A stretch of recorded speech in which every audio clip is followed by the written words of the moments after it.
आपके एक्चुअली आप पाओ में बात करते हो मैं करता नहीं पाऊँ ठीक है ठीक है लास्ट टाइम में आएगी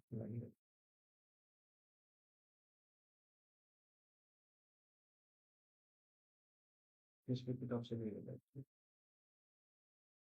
सामान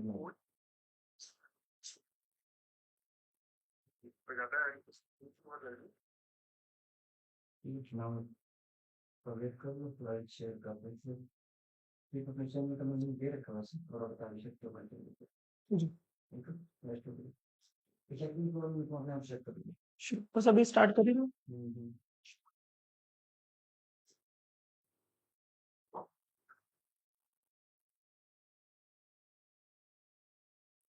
So this is Prem Kumar and आज हम आज पहले मैं अपना इंट्रोडक्शन कर देता हूँ दिस इज प्रेम कुमार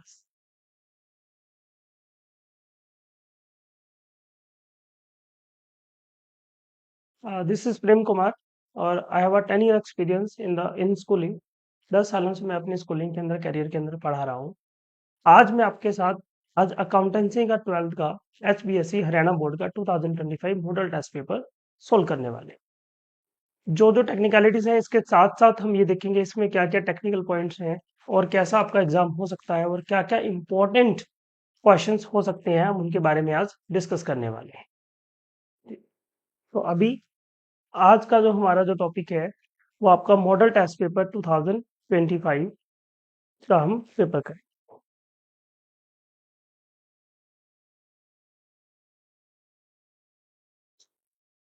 और फर्स्ट क्वेश्चन जो हमारा फर्स्ट क्वेश्चन है इसका क्या है in the absence of a partnership deed the interest is allowed on the partners capital partnership deed जब हमारे पास नहीं होती है एब्सेंस यानी जब पार्टनरशिप नहीं होगी उसको हम एब्सेंस कंसीडर करेंगे जब हमारे पास पार्टनरशिप नहीं है उस टाइम के ऊपर कौन कौन से नियम अप्लाई होंगे और उस नियम के टाइम पे जो हमें कितना इंटरेस्ट पे करना पड़ेगा टू द पार्टनर अगर किसी पार्टनर ने लोन दिया हुआ है तो उसके ऊपर कितना इंटरेस्ट पे करना पड़ेगा ठीक है तो इसमें पहले हम इसका आंसर सोल्व करने से पहले कुछ एक चीजें देखते हैं जैसे ऐसे कौन कौन से और नियम हैं जो जब हमारे पास एब्सेंस हो पार्टनरशिप डीड की पार्टनरशिप डीड हमारे पास ना हो ठीक है उस टाइम पे पहली बात प्रॉफिट शेयरिंग रेशियो होता है वो क्या होना चाहिए प्रॉफिट शेयरिंग रेशियो इक्वल होना चाहिए नेक्स्ट सैलरी क्या किसी पार्टनर को उस टाइम पे सैलरी मिलेगी तो हमारा आंसर होगा नहीं सैलरी भी नहीं मिलेगी ना ही किसी तरह का बोनस ना ही किसी तरह का कमीशन कुछ भी रिसीव नहीं होगा पार्टनर को फर्म की तरफ से दूसरा इंटरेस्ट ऑन कैपिटल भी नहीं दिया जाएगा चाहे किसी पार्टनर ने कैपिटल 10 लाख लगा रखी है चाहे किसी पार्टनर ने कैपिटल 2 लाख लगाई है चाहे किसी ने 2 रुपए भी नहीं लगाए हैं इंटरेस्ट ऑन कैपिटल किसी को भी नहीं मिलेगा और इसी तरह से अगर किसी पार्टनर ने कुछ पैसे विड्रॉल कर रखे हैं पैसे निकलवा रखे हैं तो उस टाइम पे भी किसी तरह का इंटरेस्ट ऑन ड्रॉइंग हम चार्ज नहीं करेंगे एज इट इज लेकिन अब ये लास्ट जो हमारा क्वेश्चन बनता है उस क्वेश्चन के अकॉर्डिंग जो इंटरेस्ट ऑन लोन की जब बात की जाएगी तो इंटरेस्ट ऑन लोन पे कितना इंटरेस्ट होगा दैट इज 6% पर एनम 6% क्या होगा पर एनम की रेट से क्या देना चाहिए इंटरेस्ट पे करना पड़ेगा अगर कोई भी कंसेंट नहीं हुआ पार्टनर्स ने कोई डिसाइड नहीं किया तो उस टाइम पे आप सिर्फ 6% का ही इंटरेस्ट चार्ज कर पाएंगे ऑन योर लोन तो हमारे पास इसका आंसर जो हमारा आ गया दैट इज 6%।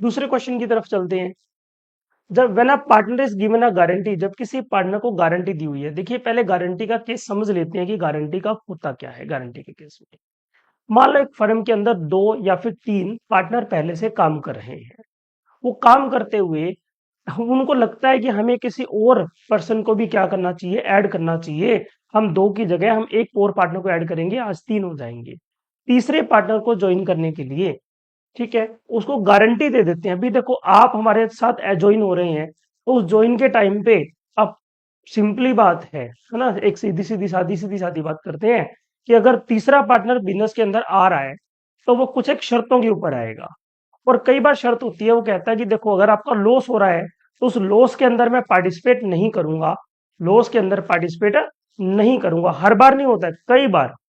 ठीक है, वो क्या कहते हैं कि मैं इतना प्रॉफिट या 20,000 30,000 एक फिक्स प्रॉफिट मैं आपसे क्या करूंगा, चार्ज करूंगा, अगर आपको मुझे ऐसा पार्टनर बनाना है। तो हम उसको यस तब करेंगे जब हमें लगता है उसको हमारे फर्म के साथ जुड़ने से हमें कोई ना कोई बेनिफिट होगा, हमारे प्रॉफिट के अंदर इंक्रीजमेंट होगा, हमारे साथ और ग्राहक जुड़ेंगे, तब हम क्या करेंगे, उस पार्टनर की गारंटी पे एग्री हो जाएंगे। तो जो एग्री हो रहा है इसमें क्या बोला गया है कि जब किसी पार्टनर को गारंटी दी गई है तो जो अदर पार्टनर्स हैं, ठीक है, अदर पार्टनर ने गारंटी दे दी, उस समय जो अगर लॉस आ जाता है, अभी तो हमने बात करी क्या, प्रॉफिट की, कि प्रॉफिट एक फिक्स प्रॉफिट वो लेगा ही लेगा। ठीक है, उसे ज्यादा मिलता है अच्छी बात है, लेकिन मिनिमम प्रॉफिट की गारंटी तो उसको दे दी गई है। लेकिन अगर लॉस होता है तो उस टाइम पे उस लॉस को कौन बियर करेगा, इस क्वेश्चन में ये पूछा गया है। तो अगर लॉस हो जाता है तो उस टाइम पे जो पार्टनर जिन्होंने गारंटी दी है, सिर्फ एक पार्टनर नहीं, जिन पार्टनर्स ने सभी ने गारंटी दी हुई है, वही क्या करेंगे, बियर करेंगे। अब इसके कुछ क्वेश्चंस में भी थोड़ा सा इन्होंने ना आंसर जो ऑप्शंस दे रखे हैं, इन ऑप्शन के अंदर भी थोड़ा मोटा झोल किया हुआ है। जैसे इन्होंने यहाँ लिखा हुआ है पार्टनरशिप फर्म। अब यहाँ पे पार्टनरशिप फर्म का मतलब क्या होता है, पार्टनरशिप फर्म के अंदर भी तो पार्टनर ही तो है। अगर फर्म ने गारंटी दी है, दैट मीन पार्टनर्स ने गारंटी दी है। दूसरे ऑप्शन की बात करें, ऑल दी अदर्स पार्टनर, जो बाकी के जितने भी पार्टनर बच्चे जो ज्वाइन कर रहा है, जो एडमिशन हो रहा है जिसका, उसको छोड़ के बाकी जितने पार्टनर्स हैं, क्या वो करेंगे, वो भी। बात तीनों में सेम है, लेकिन इस क्वेश्चन में हमें क्या ढूंढना था कि क्लियरिटी से किस किस ऑप्शन में बोला गया है। तो क्लियरिटी में ऑप्शन से बोला गया कि जो गारंटी देगा वही, जो गारंटी देगा वही बियर करेगा, चाहे वो प्रॉफिट है चाहे वो लॉस है, दोनों चीजों को। ठीक, जैसे मान लो ए, बी और सी, तीन पार्टनर्स हैं ए बी सी। अब इसमें क्या बोला, डी को एडमिट कर रहे हैं, किसको एडमिट करना चाह रहे हैं, डी को। उसमें से एक बोला कि ठीक है, मैं गारंटी देता हूं कि मैं आपको अपने प्रॉफिट का 10,000, जितना भी आप, अगर आपको कभी लॉस हो रहा है तो भी आपको हम प्रॉफिट ही देंगे और 10,000 रुपये मैं दूंगा। यानी इसने गारंटी ले ली। ऐसे ही एक और पार्टनर आ गया बी, इसने भी क्या किया, ये बोलता है कि ठीक है, मैं 5,000 की गारंटी लेता हूं। लेकिन सी कहता है भाई देखो, प्रॉफिट हो लॉस हो, आप बियर करना चाहते हो करो, नहीं करना चाहते हो ना करो, पर मैं किसी तरह का कोई लॉस और कोई प्रॉफिट नहीं दूंगा। इस केस के अंदर गारंटी किसने दी, इस केस के अंदर जो प्रॉफिट और लॉस है वो गारंटी किसने दी, ए और बी ने। तो बियर भी ए और बी करेंगे, तो इसलिए वह partners who give the guarantee, जिसने गारंटी दी होगी वही क्या करेगा, बियर करेगा। ठीक, आई होप आप अच्छे से इसको समझ गए होंगे।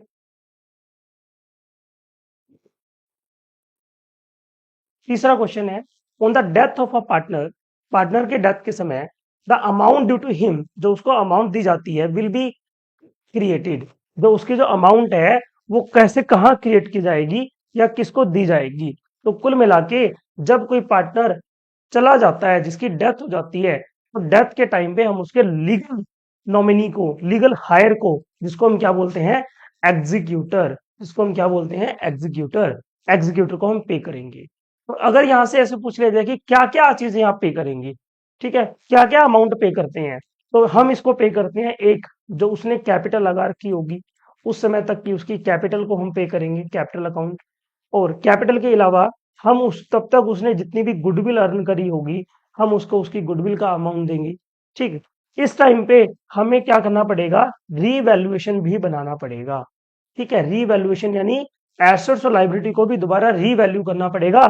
तो रीवैल्यूएशन से अगर कोई प्रॉफिट आया है तो वो प्रॉफिट देना पड़ेगा, अगर लॉस हुआ है तो हम उसकी कैपिटल में से माइनस करके वो भी उसको पे करेंगे। ठीक, तो ये मिनिमम ये तीन चीजें तो उसको देते हैं। इसके अलावा अगर हमारे पास कोई जनरल रिजर्व, कोई वर्कमैन कंपनसेशन रिजर्व, ऐसे कुछ अमाउंट पड़ी है तो ये भी अपने को क्या करनी पड़ेगी, पे करनी पड़ेगी। ठीक, नेक्स्ट क्वेश्चन पे, इसका आंसर हमने देख लिया है, executor account.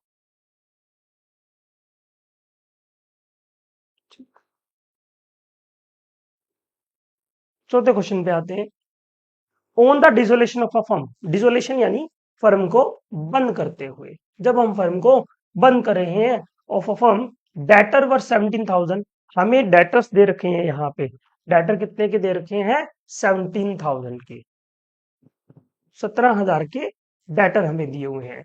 On these 500 become bad, जिसमें से 500 तो क्या हो गई, बैड हो गई। बैड को हिंदी में क्या बोलेंगे, बैड डेप्ट यानी डूबतरीन। क्या है, डूबतरीन। ठीक है, यानी डूब गए हैं। तो 17,000 में से 500 के तो डूब गए हैं, एंड द रेस्ट रिलाइज्ड 60%। और जो बाकी बचे हुए हैं उनको रिलाइज कर दिया गया। रिलाइज मीन्स सेल कर दिया गया। कितने पे सेल कर दिया गया, 60% की वैल्यू पे सेल कर दिया गया। देखिए 17,000 के थे, 500 के कर दिए, तो हमारे पास बचे कितने के होंगे, 16,500 के। बचे कितने के, 16,500 के। इस 16,500 में से हमने क्या कर दिया, इसका 60%, 16,500 का 60% पे हमने उसको रियलाइज कर दिया है, यानी बेच दिया है।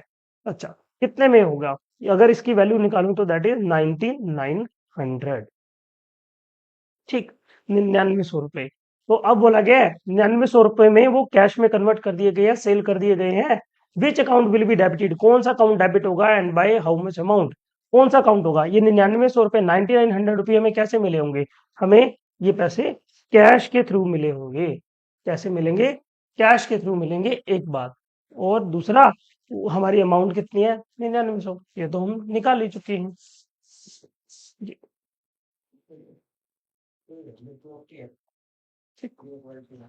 नेक्स्ट क्वेश्चन देखते हैं।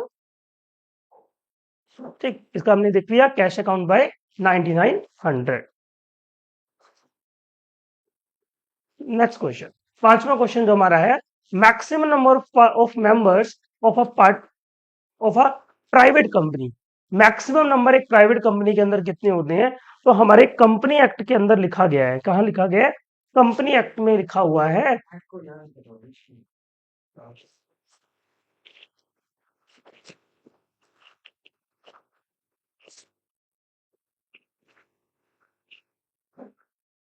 हमारे कंपनी एक्ट के अंदर बताया गया है कि मैक्सिमम मेंबर है वो कितने होने चाहिए, वो 200 होने चाहिए। क्या भाई मिनिमम अमाउंट भी है, क्या मिनिमम मेंबर कितने होने चाहिए एक प्राइवेट कंपनी के लिए, तो प्राइवेट कंपनी के लिए मिनिमम मेंबर कितने होने चाहिए, हम यहाँ पे बात करते हैं तो 2 होने चाहिए। ठीक, मिनिमम 2। और कंपनी में मैक्सिमम कितने हो सकते हैं, 200 हो सकते हैं जब हम प्राइवेट कंपनी की बात करते हैं।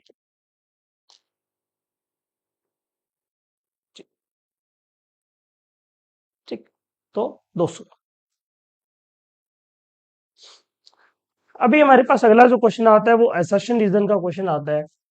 तो असर्शन रीजन के अंदर आपको जो आंसर्स देने होते हैं वो किस वे में आएंगे, पहले हम एक बार असर्शन पढ़ लेते हैं। असर्शन के अंदर यानी एक स्टेटमेंट गिवन है, उस स्टेटमेंट को अभी आपने पढ़ना है कि बताना है कि वो स्टेटमेंट सही है या गलत है। बहुत सारे बच्चों को ये दिक्कत आती है कि हम असर्शन, बाकी क्वेश्चन तो हो जाते हैं पर असर्शन रीजन में तो हमारी गलती हो जाती है। तो अभी असर्शन रीजन को कैसे सॉल्व करें, मैं वो मेथड भी आपको बता रहा हूँ। एक बार के लिए आप भूल जाइए कि आपको दो स्टेटमेंट गिवन है, एक असर्शन और दूसरा रीजन। आप एक बार के लिए भूल जाइए कि दो गिवन है। मान लीजिए कि एक ही है, हम उसको चेक करते हैं कि वो स्टेटमेंट सही है या गलत है। इफ देर आर 8 पार्टनर्स, मान लेते हैं कोई 8 पार्टनर्स हैं और in a firm, new partner can not be admitted, नया पार्टनर एडमिट नहीं हो सकता। Even if one partner does not agree on this, अगर इवन दिस वन पार्टनर, कोई एक पार्टनर एडमिट एग्री नहीं होता। मान लो 8 पार्टनर हैं और 8 में से एक नया पार्टनर एक और आ रहा है, नौवां पार्टनर है ना, नौवां पार्टनर एडमिट होके आ रहा है। तो भाई इस 8 में से एक पार्टनर ने कह दिया कि नहीं देखो भाई, मेरे को इस पर्सन से पता नहीं है कैसा है कैसा नहीं है, तो मैं नहीं चाहता कि ये पर्सन क्या करे, ज्वाइन करे। उस टाइम पे क्या होगा, उस टाइम पे ये नौवां पार्टनर ज्वाइन नहीं कर पाएगा। दैट मीन हमारी पार्टनरशिप एक्ट के अंदर लिखा हो गया है क्या, कि अगर सभी के सभी पार्टनर जब तक सहमत नहीं होते तब तक कोई भी नया पर्सन, नया पार्टनर को आप एडमिट नहीं करवा सकते। इसमें मेजोरिटी बेस्ड डिसीजन नहीं होता। कैसे होता है, कैसे होता है, सभी की कंसेंट से, सभी की सहमति मिलेगी तब एडमिशन होगा, नहीं तो नहीं होगा।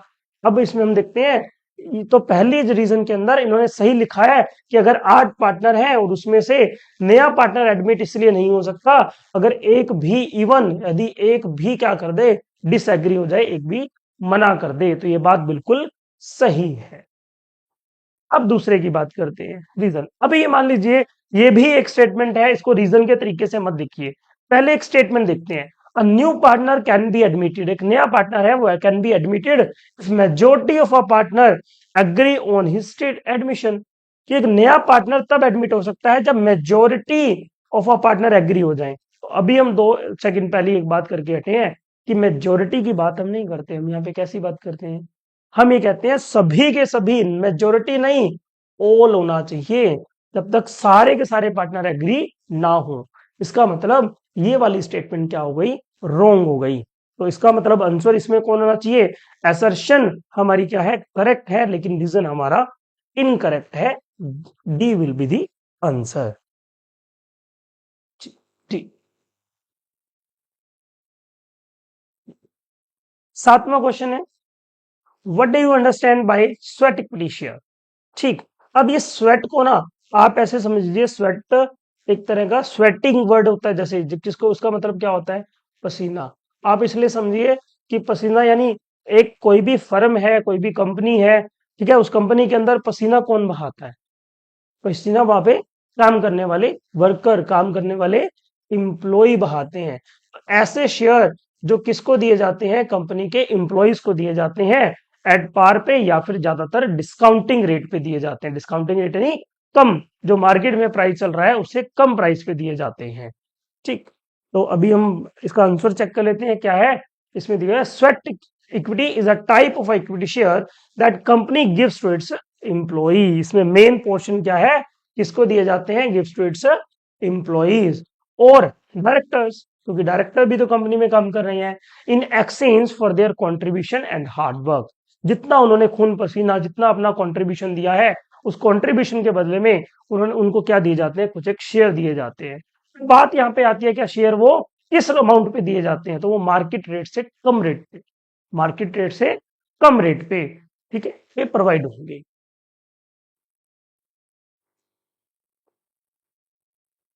Now what is coupon rate. Next question जो 8वां क्वेश्चन है वो क्या है, कूपन रेट है। इस कूपन रेट का मीनिंग और कुछ नहीं होता, इसका सीधा सीधा मीनिंग होता है इंटरेस्ट रेट। ठीक, कूपन रेट का मतलब क्या होता है, इंटरेस्ट रेट, जो किसी भी शेयर्स पे, किसी भी डिबेंचर्स पे, ज्यादातर ये जो डिबेंचर्स और बॉन्ड, जो कूपन रेट है वो डिबेंचर्स और बॉन्ड्स जो गवर्नमेंट की कंपनीज इशू करती हैं, ठीक है, एक तरह की ये लोन के वे में काम करते हैं, बट नॉट एग्जैक्ट लोन नहीं कह सकते इनको, बट लोग लोन के वे में काम करते हैं, तो उनको इशू किए जाते हैं। ठीक है, और उसकी जो इंटरेस्ट की रेट होती है उसको क्या बोलते हैं, coupon rate. Interest rate paid annually, जो एक साल में किसी भी बॉन्ड्स के ऊपर पे किया जाता है। और बॉन्ड क्या होते हैं, जो गवर्नमेंट कंपनीज इशू करती हैं अब फाइनेंस को इकट्ठा करने के लिए, पैसों को इकट्ठा करने के लिए, ताकि वो फ्यूचर में ग्रोथ कर सकें। अगला क्वेश्चन, ये भी असर्शन रीजन की फॉर्म के अंदर हमें गिवन है। On the basis of a given statement assertion and reasons choose the correct alternative. तो first statement given, dissolution of a partnership, ये डिसोलेशन से है, पार्टनरशिप के लास्ट चैप्टर से है। Dissolution of a partnership firm refer to the dissolution of a partnership among all the partners of the firm. देखिए statement में कुछ ज्यादा लंबी चौड़ी बात नहीं करी गई है। यहाँ पे क्या कहा गया है कि एक पार्टनरशिप फर्म जब बंद हो रही है तो हम ये मान लेते हैं कि उस समय पार्टनरशिप भी बंद हो रही है। ठीक, दोनों बातें समझ में आ गई। यहाँ पे पूछा क्या गया क्वेश्चन के अंदर, यहाँ पे कहा गया कि अगर कोई पार्टनरशिप फर्म बंद हो रही है तो उस टाइम पे मान लेते हैं कि वो पार्टनरशिप भी बंद हो गई है। तो देखिए अगर फर्म ही बंद हो गई, पार्टनर किस लिए बनते हैं, कोई ना कोई बिजनेस को चलाने के लिए, ठीक है, अगर वो वही बंद हो गया तो पार्टनरशिप बचेगी क्या, तो आंसर हमारा क्या होगा, सीधा सीधा नहीं होगा। ठीक है, तो इसका मतलब ये जो आपको स्टेटमेंट गिवन है ये हमारे लिए क्या है, फॉल्स है, सही नहीं है जी। उसके बाद दूसरे असर्शन की रीजन की बात करते हैं, दूसरी स्टेटमेंट की बात करते हैं। यहाँ पे गिवन है dissolution of a partnership firm result into closure of business. अगर पार्टनरशिप फर्म बंद हो गई है तो बिजनेस ही बंद हो जाएगा। ठीक है, तो बिजनेस ही बंद हो जाएगा, hence dissolution of a partnership also, hence dissolution of a partnership also, तो पार्टनरशिप भी क्लोज हो जाएगी। ठीक है, तो असर्शन के अकॉर्डिंग ये रीजन भी बिल्कुल ठीक है। ठीक, यहाँ पे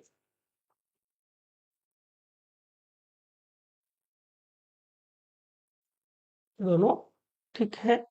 तो यहाँ पे हमारे पास अब और हमारे पास जो रीजन है, अब ये तीसरी बात चेक करते हैं जब ऐसा कुछ हो। पहले दो में हमने देख लिया कि दोनों बातें ठीक है, लेकिन उसके बाद हम ये देखते हैं क्या एसर्शन के अकॉर्डिंग रीजन सही है क्या, एसर्शन के अकॉर्डिंग रीजन सही है क्या। हाँ, एसर्शन में बात करी गई थी कि फर्म बंद हो गई तो पार्टनरशिप बंद हो गई। रीजन में भी हमें उसी का कंसेप्ट बता दिया गया, कहते हाँ, क्योंकि अगर उसका मतलब क्या हो गया कि फर्म ही बंद हो गया, उस कंपनी का क्लोजर ही हो गया। तो दोनों बातों में दोनों चीजों को रिलेट कर रही हैं।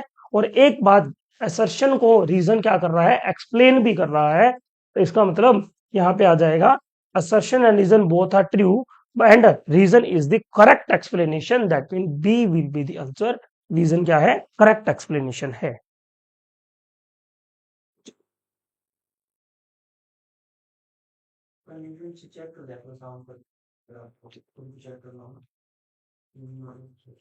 There was an unrecorded asset, कोई एक एसेट है जिसको अभी तक रिकॉर्ड नहीं किया गया है। कितने की है, 2000 रुपए की है। Which was taken over by a partner, जो कोई पार्टनर उसको ले गया। ठीक है, कोई पार्टनर उसको लेके जा रहा है, कितने रुपए में, 1500 रुपए में लेके जा रहा है। ठीक है, एसेट कितने की थी, वो एसेट थी 2000 की। टेकन ओवर बाय पार्टनर, 1500 रुपए में वो लेके जा रहा है। आगे पूछा क्या गया क्वेश्चन के अंदर, partners capital account will be debited. Partners का कैपिटल का अकाउंट है जिस तरह से हम बनाते हैं, जैसे ये दो पार्टनर है ए और बी, यहाँ पर्टिकुलर, यहाँ पे भी बी और ए। तो ये डेबिट साइड हम क्या करेंगे, तो डेबिट साइड हम लिखेंगे क्या, वो एसेट लेके जा रहा है रियलाइजेशन या जिस भी वे में लेके जा रहा है, हम यहाँ पे उसके अकाउंट से, मान लो ए लेके जा रहा है तो उसके अकाउंट से 1500 रुपए डाल देंगे। उसी से कितने लेने पड़ेंगे हमें, 1500 रुपए लेने पड़ेंगे। तो इसका मतलब 1500 यहाँ हमारा क्या हो जाएगा, आंसर हो जाएगा।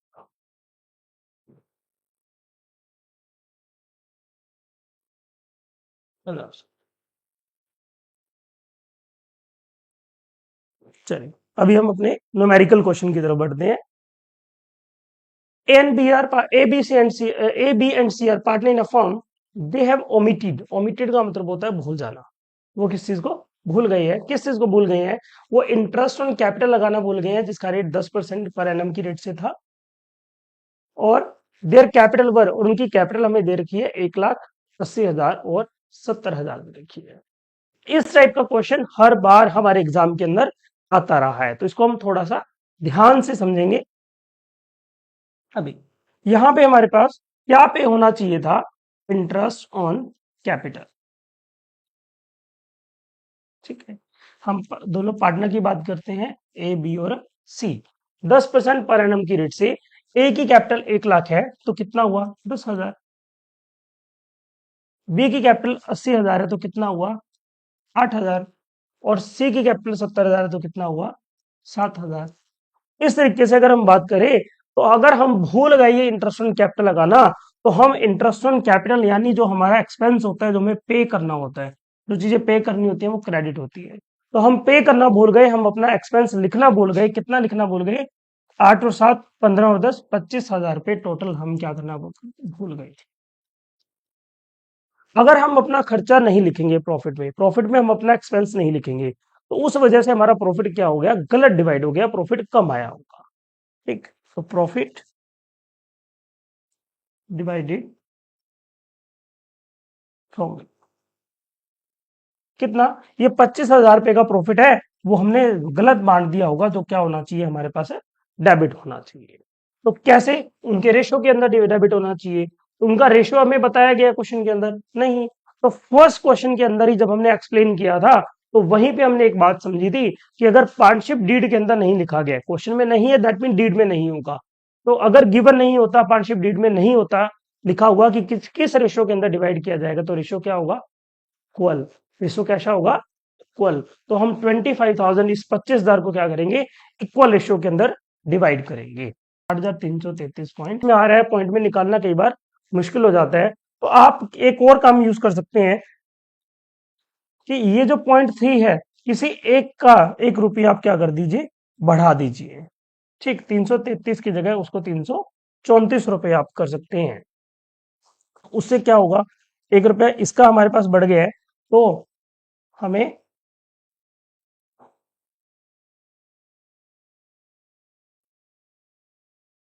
ठीक है, तो हम वापिस से इनके रुपीस बिना पॉइंट्स के लिख सकते हैं। ठीक, तो अभी हम इसका जो डिफरेंस निकालेंगे, डिफरेंस आएगा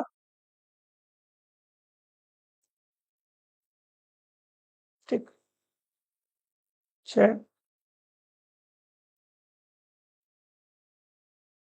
6 16,000 1666 333 और इसका आ गया 8 7 ठीक है 1333। अभी यहाँ पे ज्यादा कौन सा है, क्रेडिट अमाउंट ज्यादा है या डेबिट ज्यादा है? क्रेडिट ज्यादा है, तो ये अमाउंट हमारी क्या हो गई, क्रेडिट। यहाँ पे हम देखते हैं कौन सा ज्यादा है, क्रेडिट वाला या डेबिट वाला, डेबिट वाला ज्यादा है, तो ये क्या हो जाएगा, डेबिट। और ऐसे ही यहाँ पे देखें तो कौन सा ज्यादा हुआ हमारे पास, सी, और डेबिट वाला ज्यादा हुआ, तो ये भी क्या हो जाएगा, डेबिट। तो इससे जो हमारी जो एंट्री निकल के आएगी वो क्या निकल के आएगी, B's capital account debit, C's capital account debit to A's capital. तो 13,333 रुपये सीधा सीधा।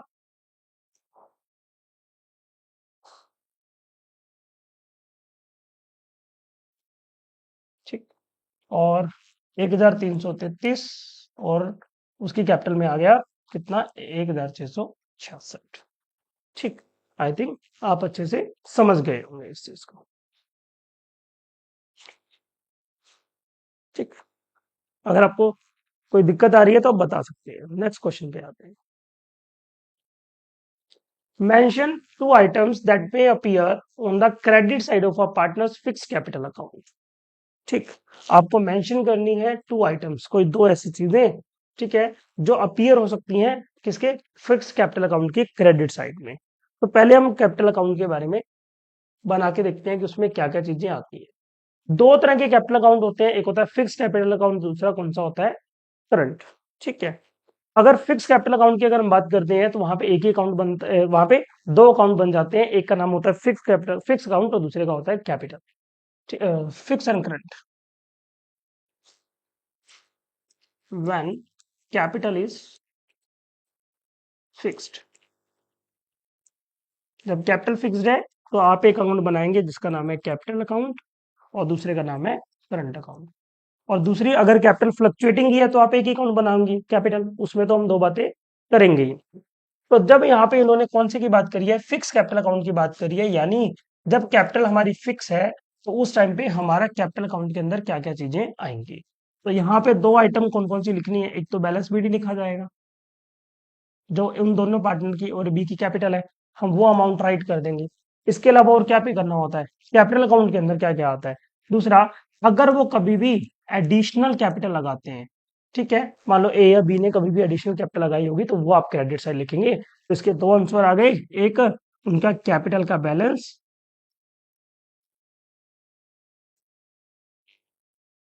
और दूसरा एडिशनल कैपिटल।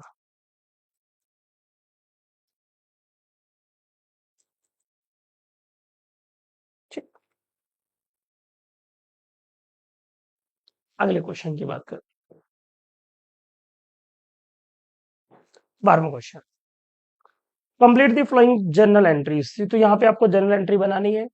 इसमें आपको, ये आपको कंपनी के चैप्टर से गिवन है, शेयर के चैप्टर से गिवन है। इसमें आपको क्या क्या गिवन है, हम बात करते हैं।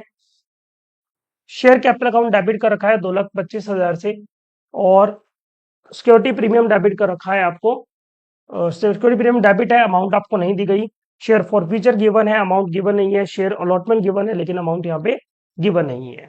ठीक, अब आपको एक सोल्व करने के लिए चीजें कहाँ पे दी गई हैं, सोल्व करने के लिए आपको कहा गया है नरेशन के थ्रू।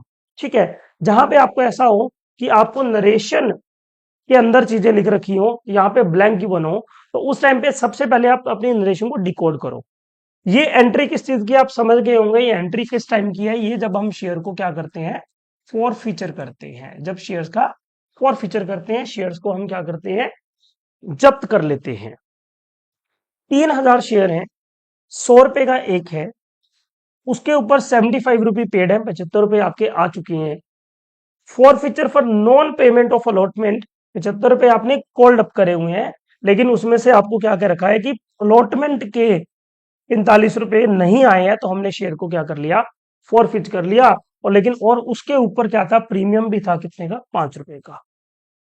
ठीक, तो ये तो सीधी सी बात है, 3,000 रुपये 5 रुपये प्रीमियम, तो कितना आ गया होगा, 15,000 रुपये आपका प्रीमियम था। ठीक है, जो आपको अमाउंट नहीं दी गई है। ये प्रीमियम, अब आप बताएंगे कि ये प्रीमियम डेबिट किस टाइम पे होता है। ठीक है, ये प्रीमियम डेबिट किस टाइम पे किया जाता है, क्योंकि किसी एंट्री में तो प्रीमियम हम लिखते हैं, किसी में नहीं लिखते हैं। इसमें लिखा गया है तो इसका रीजन क्या होगा वो आप बताएंगे। आगे हम बात करते हैं क्वेश्चन की। फॉर फ्यूचर में क्या आता है, जो पैसे नहीं आए हैं, तो हमारे पास क्या नहीं आए हैं, हमें कहा गया है कि 3,000 शेयर के 45 रुपए की बात कर रहे हैं जो नहीं आई। नहीं आई तो अमाउंट काउंट करें तो कितना हो गया, 5 3 15 12 और 13 1 35।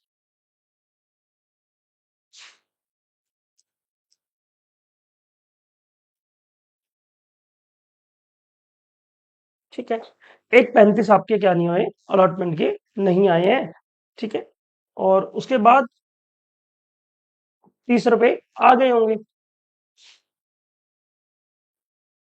ठीक है, 30 रुपए आ चुके होंगे, जो आ चुके होते हैं वो कहाँ डालते हैं, ये थोड़ा सा हमने अपोज लिख दिया। ठीक है, शेयर अलॉटमेंट में यहाँ पे एंट्री में उल्टा लिखा गया है, इसलिए थोड़ा ध्यान देंगे। शेयर अलॉटमेंट के अंदर कितने रुपए आएंगे, तो जो आपके 1 35 और आ कितने गए, 90। 30 रुपए आ चुके हैं, तो 90,000 रुपए 3 के शेयर पे आपके आ चुके होंगे। तो यहाँ पे आपका क्वेश्चन पूरा हो।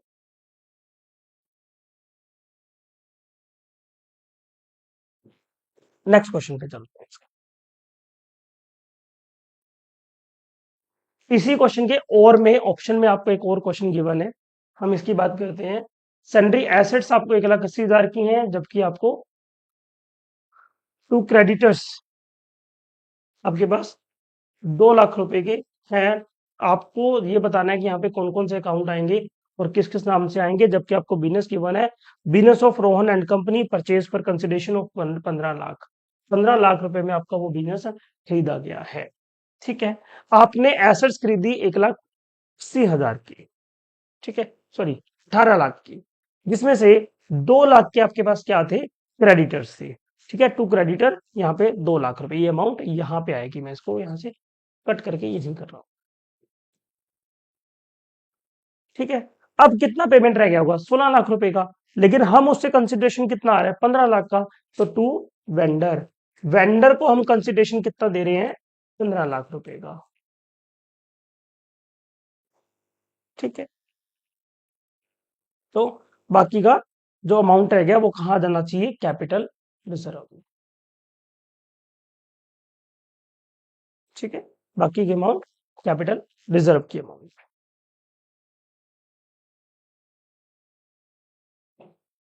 ये आपको बहुत आसान क्वेश्चन दे दिया गया है। ठीक है, क्वेश्चन क्या है, A and B are partner, they admit C for 1/4 share. ठीक है, ए और बी पार्टनर हैं और 1/4 शेयर के लिए उन्होंने एडमिट कर लिया, किसको, सी को। ठीक है, in future ratio between A and B would be, future में ए और बी है वो हम कह रहे हैं कि 2:1 में बांटेंगे, तो आपको फर्म का न्यू रेशियो फाइंड आउट करना है। तो देखो भाई, नया पार्टनर एडमिट हुआ है, कौन एडमिट हुआ है, सी। ठीक है, लेट करते हैं, लेट क्या वैसे होता ही है, टोटल ऑफ रेशियो क्या होता है, हमेशा टोटल ऑफ रेशियो कितना मानते हैं हम, 1 मानते हैं। दोबारा से देख लीजिए, टोटल ऑफ रेशियो कितना मानते हैं हम, 1 मानते हैं। अगर हमारे पास टोटल ऑफ रेशियो 1 है और उसमें से न्यू पार्टनर कितने के लिए एडमिट हो रहा है, न्यू पार्टनर यानी सी। ठीक है, वो कितने के लिए हो रहा है, 1/4 के लिए। अगर हम न्यू उसको 1/4 दे देते हैं, तो रिमेनिंग कितना रह गया, रिमेनिंग कितना रह गया, 1 में से मैंने 1/4 माइनस किया, तो रिमेनिंग मेरा 3/4 शेयर बच गया। अब उस 3/4 को क्या करेंगे, ए और बी बांटेंगे, ए न्यू। तो ए और बी कैसे बांटेंगे, ए ए बी क्या करेगा, उन्होंने क्या बोला, 2:1। 2:1 का मतलब 2/3, बी इज न्यू,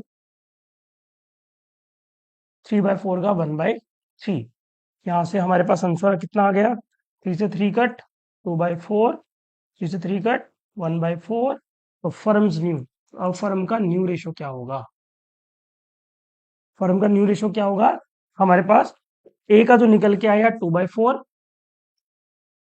बी का रेशो निकल के आया 1/4, और सी का हमें ऑलरेडी गिवन है कितना 1/4, सभी के बाय में सेम है, जब सभी के बाय में सेम होगा तो 2 1 1, ये हमारा क्या आ गया, आंसर आ गया।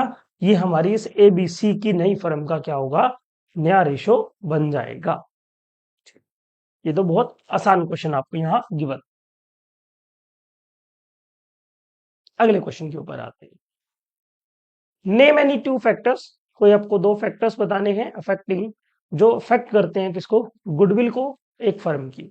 तो देखिए गुडविल की फर्म, गुडविल को अफेक्ट करने वाले बहुत सारे रीजन हो सकते हैं। जैसे अब पहला डिपेंड करता है कि जो फर्म को चलाने वाले लोग हैं उनकी मार्केट रेपुटेशन कैसी है, वो अपनी फर्म को एफिशिएंसी से चला रहे हैं कि नहीं चला रहे हैं। ठीक है, वो अपनी फर्म को अच्छे से चला रहे हैं कि नहीं चला रहे हैं, उनका प्रोडक्टिविटी कितनी है, उनका प्रॉफिट कितना आता जा रहा है।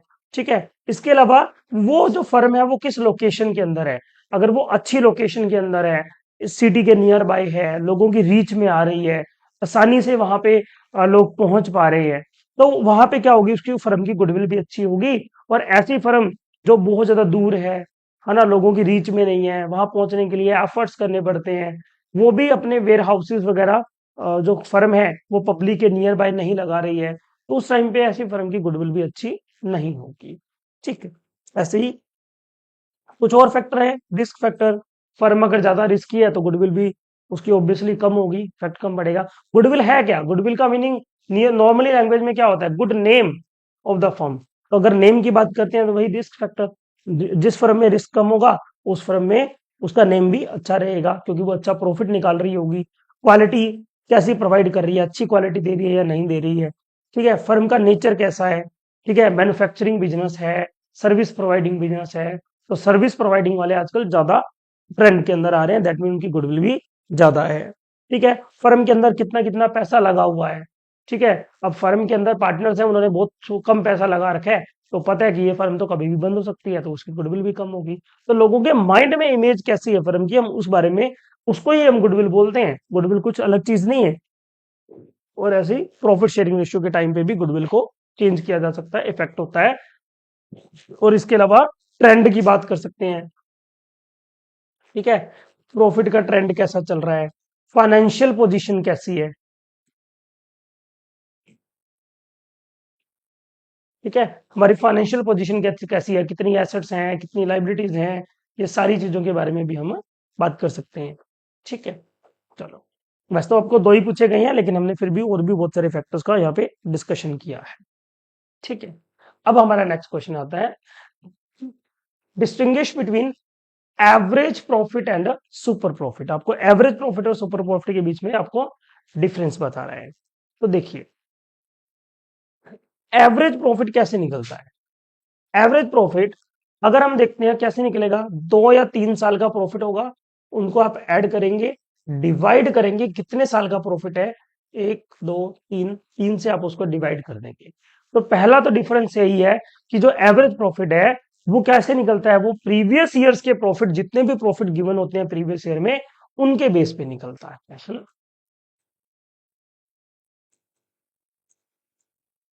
प्रीवियस ईयर के प्रॉफिट के बेस पे निकलेगा। जबकि सुपर प्रॉफिट की जब हम बात करते हैं तो कैसे होता है, वो एक्सेस ओवर, उसके लिए एक वर्ड बोला जाता है क्या, excess over the normal profit. ठीक है, हमारा इसका फॉर्मूला क्या होता है सुपर प्रॉफिट निकालने का, सीधी सी बात है, नॉर्मल प्रॉफिट,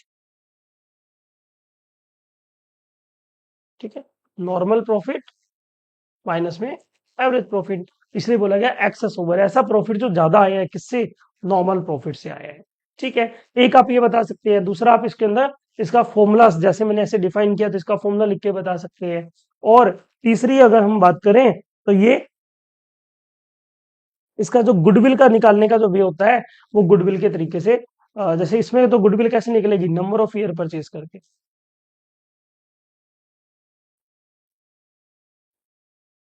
ठीक है, number of purchase year purchase करके आपकी गुडविल आ जाएगी। और मोस्ट ट्रेंडिंग वे है एवरेज प्रॉफिट निकालना। ठीक है, एवरेज प्रॉफिट से ही गुडविल को निकालने का सबसे मोस्ट ट्रेंडिंग वे चल रहा। Next question is state any three purpose for which security premium can be utilised. तीन पर्पस बताने हैं आपको जिससे क्या है सिक्योरिटी प्रीमियम क्या हो सकता है, जिससे यूटिलाइज किया जा सकता है। तो पहले सिक्योरिटी प्रीमियम को यूटिलाइज किया जाता है बोनस इश्यू शेयर करके। बोनस इश्यू यानी जो आप बोनस के वे में आपके अपने एम्प्लॉइज को, अपने डायरेक्टर्स को आप पे कर रही है जो कम रेट पे होते हैं। तो कम रेट का मतलब वो पैसे कहाँ से, बाकी के बचे हुए पैसे कहाँ से लाते हो। मान लो 10 रुपए का शेयर है, आपने 6 रुपए में दे दिया, तो बाकी के 4 रुपए कहाँ से लाओगे, वो आप सिक्योरिटी प्रीमियम के अमाउंट से निकालोगे। दूसरा, जो आपके एक्सपेंस को राइट ऑफ करने के लिए, जैसे आप एंट्री करते हो ना, ठीक है, लॉस लॉस ऑन इशू आ रहा है, शेयर को इशू करने पे जो लॉस आ रहा है वो आप किससे कवर करते हो, कैपिटल, सॉरी, या तो वो आप कवर करते हो स्टेटमेंट ऑफ पीएल से, और या फिर आप करते हो सिक्योरिटी प्रीमियम से। ठीक है, या आप करोगे सिक्योरिटी प्रीमियम से। तीसरा, प्रीलिमिनरी एक्सपेंस। क्या होता है ये प्रीलिमिनरी एक्सपेंस? प्रीलिमिनरी का मतलब होता है शेयर इशू करने का एक्सपेंस। ठीक है, शेयर को इशू करने का जो एक्सपेंस होता है उसको हम क्या बोलते हैं, प्रीलिमिनरी एक्सपेंस। चलो आगे हम, A and B are partner है, न्यूमेरिकल के वे में आपको गिवन है। ए और बी एक पार्टनर है इन अ फर्म।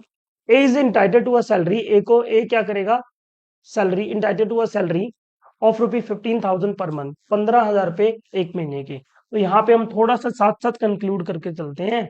यहाँ पे बात करिए सैलरी 15,000 रुपए पर मंथ, 12 से मल्टीप्लाई 1,80,000 रुपए साल के हो गए। ठीक है, ए के, जिसको ए को पे करने हैं सैलरी। उसके बाद क्या बोला है, कमीशन ऑफ 10%। कमीशन कितना है भाई, 10% का कमीशन है ऑफ नेट प्रॉफिट। किस पे, नेट प्रॉफिट पे, बिफोर चार्जिंग एनी कमीशन। बेटा बिफोर चार्जिंग का केस है, आपके पास दो केस होते हैं, एक केस होता है आफ्टर चार्जिंग, ठीक है, जिसमें आपके पास रेट गिवन होती है, भाई में 100 प्लस रेट कर देते हो आप। और दूसरा होता है बिफोर चार्जिंग, जिसमें आप क्या करते हो, रेट बाय 100 ही करते हो। तो यहाँ पे बिफोर है, 10% है किसका, नेट प्रॉफिट का। अभी नेट प्रॉफिट के बारे में देखते हैं कितना गिवन है आगे। Done. B is entitled to a commission. B commission get कर रहा है, B is entitled to a commission of 10%। ये भी 10% का कमीशन ले रहा है, ऑफ नेट प्रॉफिट का ही ले रहा है, आफ्टर चार्जिंग। अब यहाँ पे कौन सा है, आफ्टर चार्जिंग, यहाँ पे चेंज हो गया केस। किसकी बात कर रहा है यहाँ पे, आफ्टर चार्जिंग के बारे में बात कर रहा है। हिज कमीशन, अपना कमीशन लेस करने के बाद, और नेट प्रॉफिट जो आपको गिवन है वो कितना है, 4,40,000 रुपए। You are required to show the distribution of profit. अब प्रॉफिट को डिस्ट्रीब्यूट करने के लिए कौन सा अकाउंट बनाया जाता है, उसका उनका नाम क्या होता है, profit and loss proportion account. क्या नाम होता है, profit and loss proportion account. तो पहले आप एक काम करते हैं, थोड़ा सा सोल्व कर लेते हैं इस क्वेश्चन को, फिर हम प्रॉफिट एंड लॉस प्रोपरेशन की बात करेंगे। तो पहले हम बात करते हैं, एक तो हमने सैलरी की बात हम कर चुके हैं, 1,80,000 रुपये हमारी सैलरी आ गई। एक दूसरी हम बात करते हैं किस चीज की, प्रॉफिट एंड लॉस को सोल्व करने की। ठीक है, इंटरेस्ट को सोल्व करने की। अब इंटरेस्ट के बारे में बात करते हैं, सॉरी, कमीशन। पहले ए का 4,40,000 रुपये, बिफोर चार्जिंग का केस है, 10/100, 44,000। ठीक है, 44,000। बी, बी का कमीशन, बी ने बोला 4,44,000 है ही है, 4,40,000 है, लेकिन आफ्टर चार्जिंग वो कमीशन लेगा तो 10 बाई रेट ऐड हो जाएगी, 10/100 प्लस रेट, यानी 10/100। कितना आ गया, 40,000। ठीक है, तो ये आप समझ गए होंगे। यहाँ पे कमीशन कितना आ गया, 40,000, और 44,000 ए का, 40,000 बी का, और यहाँ पे आपको सैलरी भी गिवन है। लेकिन अब आपको शो क्या करना है, डिस्ट्रीब्यूशन शो करना है किस चीज का, प्रॉफिट का।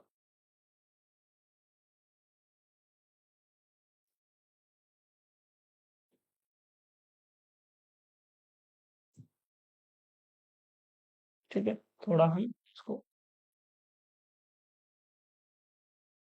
ठीक है, यहाँ पे आप प्रॉफिट एंड लॉस की अगर हम बात करते हैं, अकाउंट बनाने की बात करें,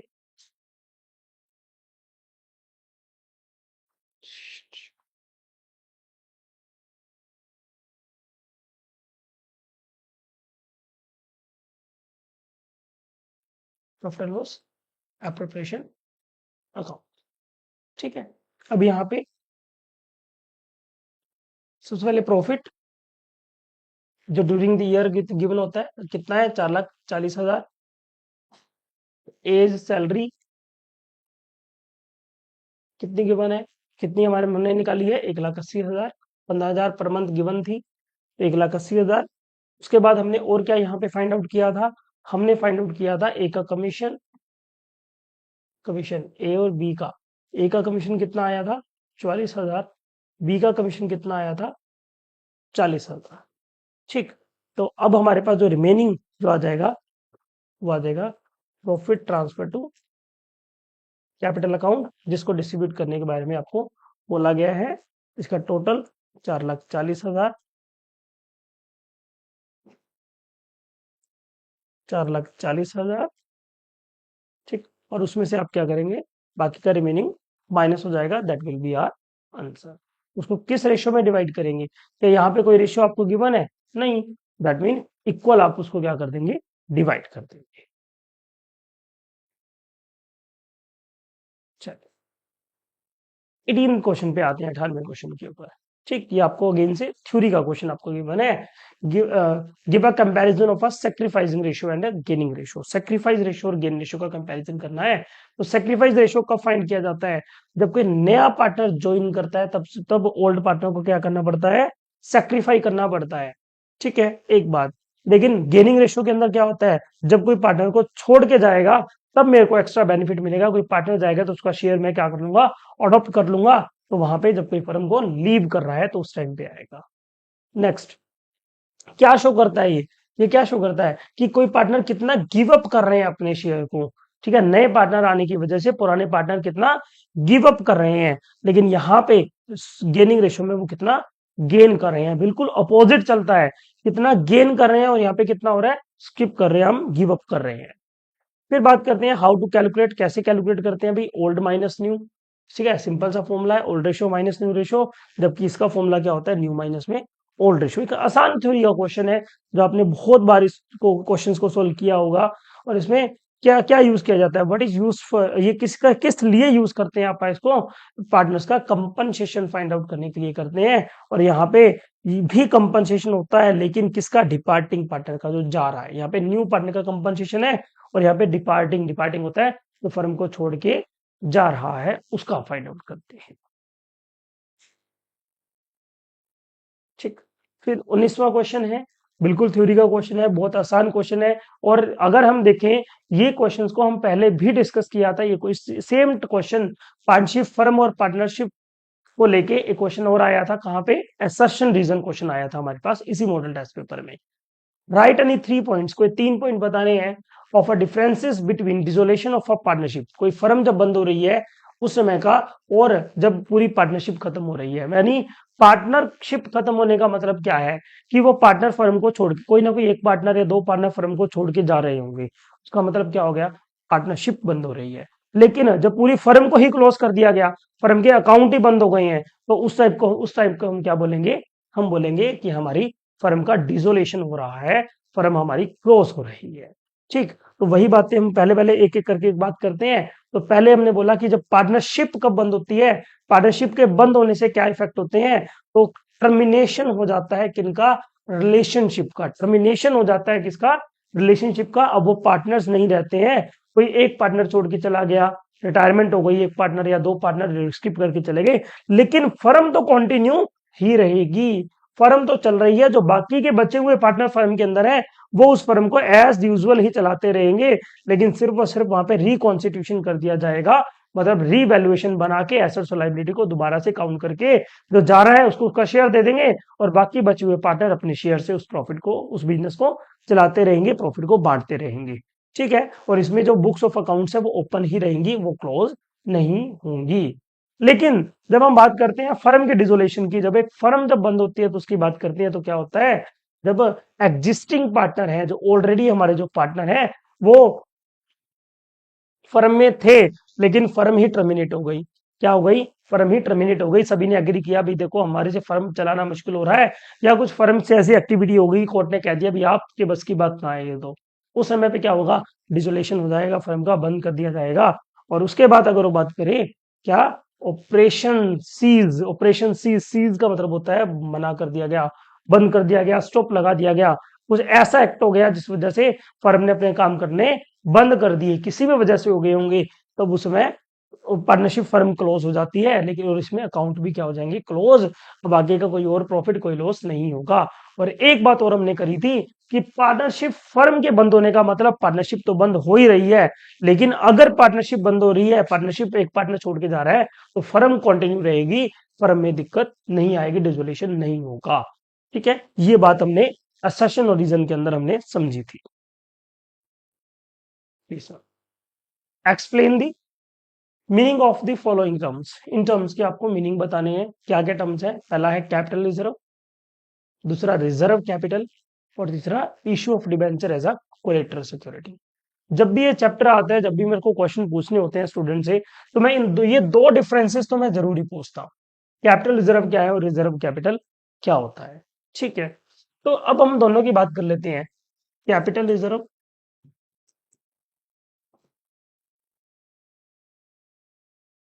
रिजर्व कैपिटल, इसमें कंफ्यूज हो जाते हैं क्योंकि दो ही वर्ड हैं और दोनों वर्ड सिमिलर है, बस आगे पीछे करके दिए गए हैं। तो क्या होता है इसमें? कैपिटल रिजर्व, देखो नाम के पीछे रिजर्व है तो इसका मतलब ये किसी तरह की कैपिटल का पार्ट नहीं है, ये सिर्फ और सिर्फ रिजर्व है। यहाँ पे कैपिटल पीछे गिवन है, दैट मीन ये किसी न किसी टाइप की कैपिटल का पार्ट है। जब शेयर हमारा 10 रुपए का है, लेकिन कंपनी ने उसके जो कोल्ड अप है वो 8 रुपए का रखे हैं, और बोला कि जो बचे हुए रिमेनिंग 2 रुपए हैं, ठीक है, बचे हुए 2 रुपए हैं वो हम बाद में मंगवाएंगे। जो बचे हुए 2 रुपए हैं वो क्या करेंगे, बाद में मंगवाएंगे। तो बाद में मंगवाएंगे है तो ये कैपिटल का पार्ट, ठीक है, कौन सी, शेयर वाली कैपिटल का पार्ट है, लेकिन अभी मंगवा नहीं रहे हैं, वो उसको हमने क्या कर लिया, रिजर्व कर लिया। क्या कर लिया? रिजर्व कर लिया, इसलिए इसको क्या बोला गया, रिजर्व कैपिटल। इसके अलावा अगर प्रॉफिट हो रहा है किसी एसेट को सेल करने के बाद, ठीक है, तो वो पार्ट बनता है किसका, कैपिटल रिजर्व का। किसका पार्ट बनता है, कैपिटल रिजर्व का। सिक्योरिटी प्रीमियम रिजर्व भी किसका पार्ट है, कैपिटल रिजर्व का। 10 रुपए का शेयर है, आप 12 रुपए में बेच रहे हो, वो 2 रुपए आपको एसेट को, शेयर को सेल करने पे एक्स्ट्रा बेनिफिट हुआ है, वो एक्स्ट्रा बेनिफिट किसका पार्ट है, कैपिटल रिजर्व का। आपके पास, आपको 15 लाख की कोई एसेट है और आपको 12 लाख में मिल गई है, तो 3 लाख रुपए आपको कम पे करने पड़ रहे हैं, वो 3 लाख रुपए क्या हो सकते हैं, वो आपकी कैपिटल रिजर्व का पार्ट हो सकते हैं। ठीक है, और आगे पूछा गया issue of debenture as a collateral security. जब ये वर्ड आ गया collateral security, collateral security that mean, इसको नॉर्मल वर्ड में बोलते हैं, जब आप किसी को लोन देते हैं, ठीक है, तो लोन देने के बदले में आपको क्या जमा करवानी पड़ती है, सिक्योरिटी, यानी कोई ना कोई चीज गिरवी रखनी पड़ती है। क्या करनी पड़ती है, गिरवी रखनी पड़ती है। तो उसी को हम क्या बोलते हैं, कोलेटरल सिक्योरिटी। जब हम अपने डिबेंचर को क्या करते हैं, एज अ सिक्योरिटी जमा करवाते हैं, एज अ किसी चीज के बदले में गिरवी जमा करवाते हैं। मेरे को किसी से मशीन खरीदनी है, मेरे पास पैसे तो अभी नहीं है, मैं बोलता हूँ आप एक काम करिए, मेरे से अपना डिबेंचर ले लो, ठीक है, मेरे से आप डिबेंचर ले लो और बदले में आप को हर बार इंटरेस्ट भी मिलता रहेगा, तो आपका डबल बेनिफिट हो जाएगा। तो ऐसे में मैं क्या कर रहा हूँ, मैं अपनी एसेट्स को, मैं अपनी डिबेंचर्स को क्या कर रहा हूँ, एज अ कोलेटरल सिक्योरिटी दे रहा हूँ, गिरवी रख रहा हूँ इन अगेंस्ट ऑफ मशीन। ठीक है, तीनों बातों का मीनिंग आप समझ गए। अगेन आपका एक न्यूमेरिकल क्वेश्चन यहाँ पे आता है, मैं इसको थोड़ा सा सोल्व करने के लिए स्पेस बना लेता हूँ।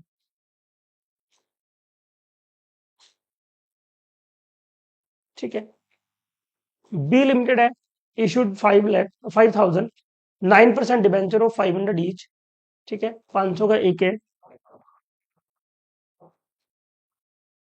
कितने हैं, 5,000। पास द एंट्रीज, इसकी एंट्री पास करनी करनी है आपको, इशू ऑफ डिबेंचर की in the book of the company in following cases. When the debenture are issued at par and redeemed at par, redeemed at par, issue भी par पे किए गए हैं और रिडीम भी पार पे किए गए हैं। 5,000 शेयर है, 500 का एक है। सिंपल सा क्वेश्चन है, जब आप शेयर को इशू करते हैं तो क्या होता है? शेयर को इशू करते हैं तो बैंक अकाउंट डेबिट होता है। किससे होता है? तो शेयर एप्लीकेशन से होता है।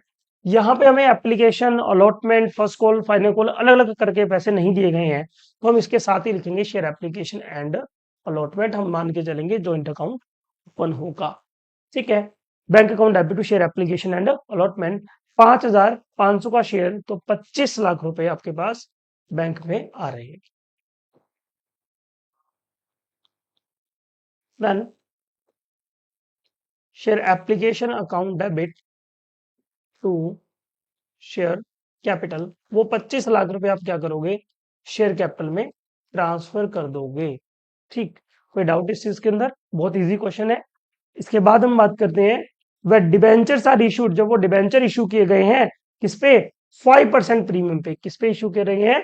5% प्रीमियम पे इशू करे गए हैं। और रिडीम्ड भी हम किस पे कर रहे हैं? प्रीमियम पे कर रहे हैं। तो एक बात समझिए, इशू करने का प्रीमियम जो होता है वो हमारे लिए क्या है? इशू करते हुए अगर प्रीमियम हुआ और रिडीम करते हुए प्रीमियम हुआ, इशू पे रिडीम किया तो हमें पैसे ज्यादा मिल रहे हैं। ठीक है, हमारे लिए वो लॉस तो नहीं है एटलीस्ट। और दूसरे में हम बात करें कि रिडीम करते हुए प्रीमियम, जब हमें पैसे देने थे तब हमने एक्स्ट्रा पैसे दिए, तो वो हमारा क्या हो गया? लॉस हो गया। तो उस लॉस को हम क्या करेंगे? इशू करते हुए ही कंसीडर करेंगे। उस लॉस को इशू करते हुए ही कंसीडर करेंगे। तो एंट्री क्या होगी? बैंक में तो पैसे आएंगे to share application and allotment. Bank में कितने रुपए आएंगे? 5% प्रीमियम पे पैसे आएंगे। दैट मीन 500 का 5% कितना हुआ? 25 रुपए। ठीक है, 25 रुपए आपके पास क्या आएंगे? एक्स्ट्रा रुपए आएंगे। ठीक है, पर शेयर के 25, 25 को 5 से मल्टीप्लाई करो कितना हो गया? 125। यानी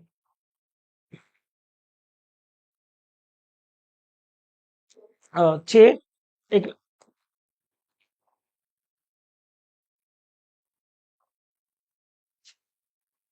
ठीक है, यहाँ पे अगर हम डिस्कशन करें सीधा सीधा नरेशन के अंदर, हमारे पास कितने आ रहे हैं? 5,000 शेयर के 500 रुपए थे, अब 525 रुपए हमारे पास क्या आ रहे हैं? शेयर के पैसे आ रहे हैं। कितने आ रहे हैं टोटल? अगर मल्टीप्लाई करो, 5 5 जा 25, कैरी 2, 10 15 10 और 2 12, एक 25 और 26।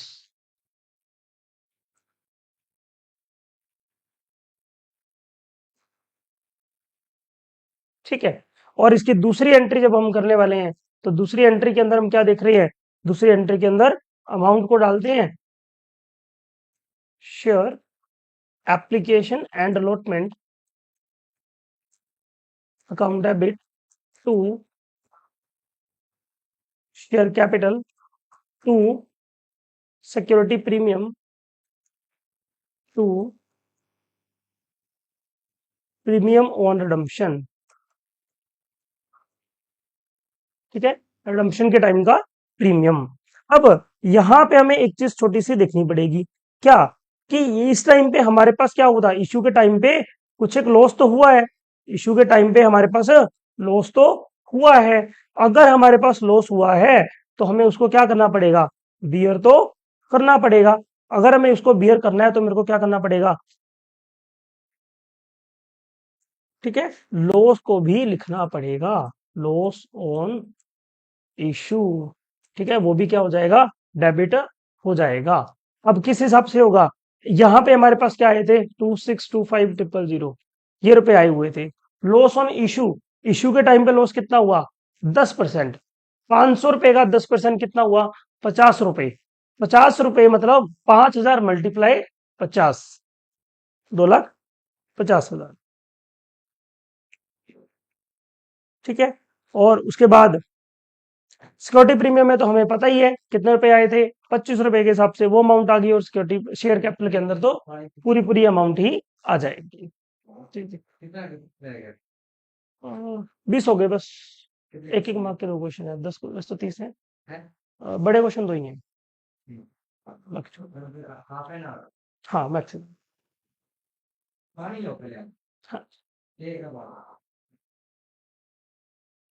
Next question 21st, difference between a share and a debenture. ये तो क्वेश्चन मेरे को लगता है बहुत हल्का सा क्वेश्चन है, तो ज्यादा इस क्वेश्चन के अंदर चीजें नहीं होंगी।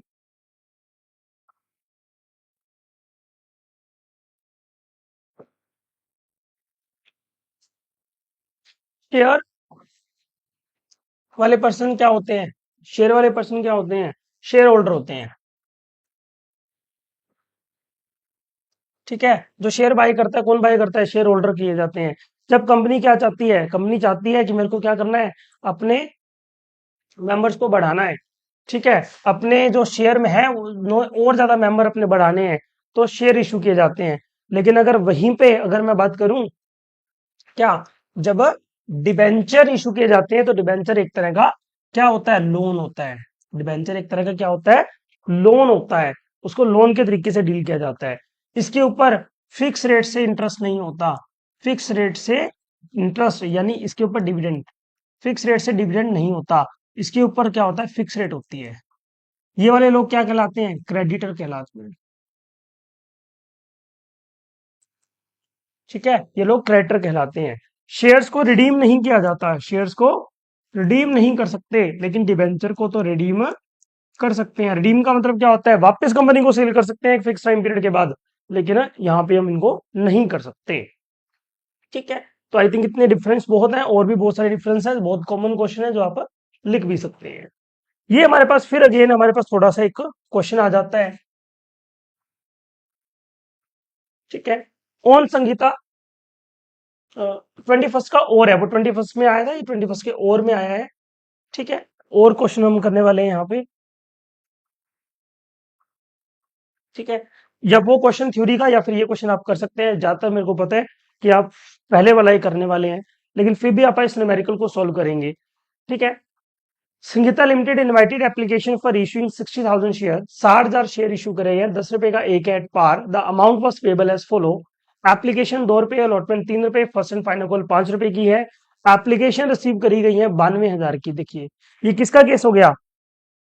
ये ओवर सब्सक्रिप्शन का केस हो गया। किसका हो गया? ओवर सब्सक्रिप्शन का केस हो गया। कैसे? 60,000 एप्लीकेशन इशू करी थी, लेकिन हमारे पास आ कितने की गई? 92,000 की आ गई है। ठीक है, एप्लीकेशन पे 40,000 वालों को हमने कैसे एडजस्ट किया? फुल दे दिए, मतलब 40 वालों को हमने कितने दे दिए? 40 के 40,000 हमने शेयर दे दिए हैं।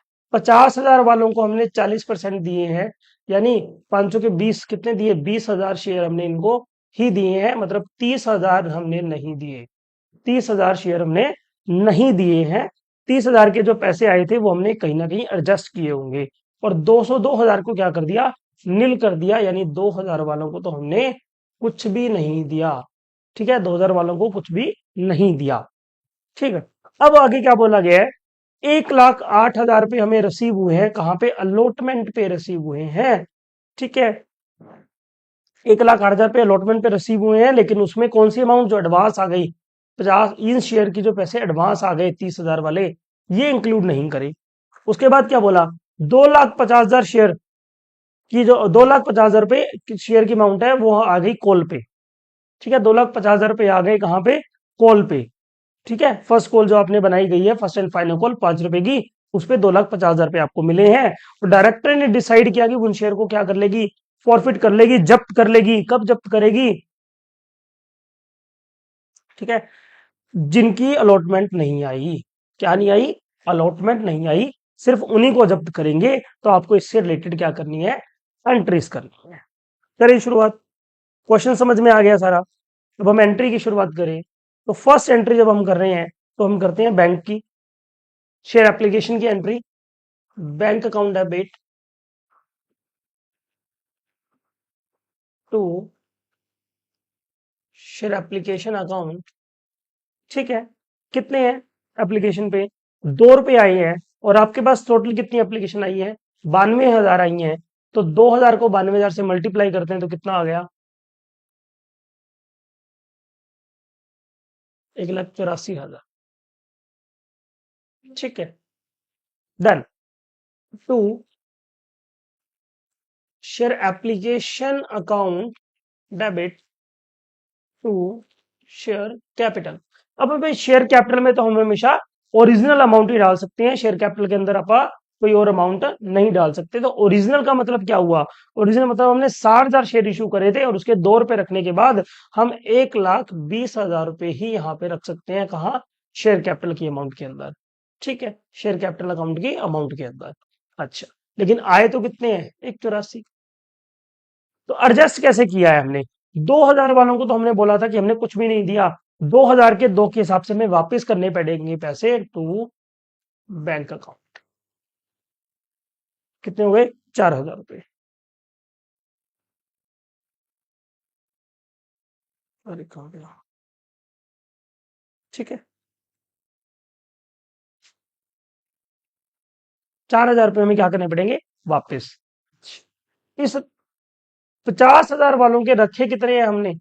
20,000 ही शेयर रखे हैं भाई, 500 के 20, 40% रखे थे। ठीक है, 20,000 ही रखे हैं। बाकी 30,000 के पैसे हमने क्या किए होंगे? आगे शिफ्ट किए होंगे। अमाउंट निकाल के देखते हैं। 30,000 शेयर की 2 रुपए के हिसाब से 60,000 रुपए आए थे। ठीक है, जो हमने कहाँ शिफ्ट करने थे? अलॉटमेंट पे शिफ्ट करने थे। भाई अब अलॉटमेंट पे शिफ्ट करने से पहले कुछ चेक कर लेते हैं अपन। क्या चेक करें? इन 20,000 शेयर, ऑब्वियसली ना, इन 30 वालों को दिए तो हमने कितने हैं? 20 ही तो दिए हैं। इस 20,000 की अलॉटमेंट बनती इतनी है या नहीं बनती? ठीक है, 20,000 के 3 के हिसाब से 60,000। हाँ जी हाँ, अलॉटमेंट तो इतनी बन रही है। तो कोई दिक्कत नहीं है, ट्रांसफर कर देते हैं to share allotment account. 60,000।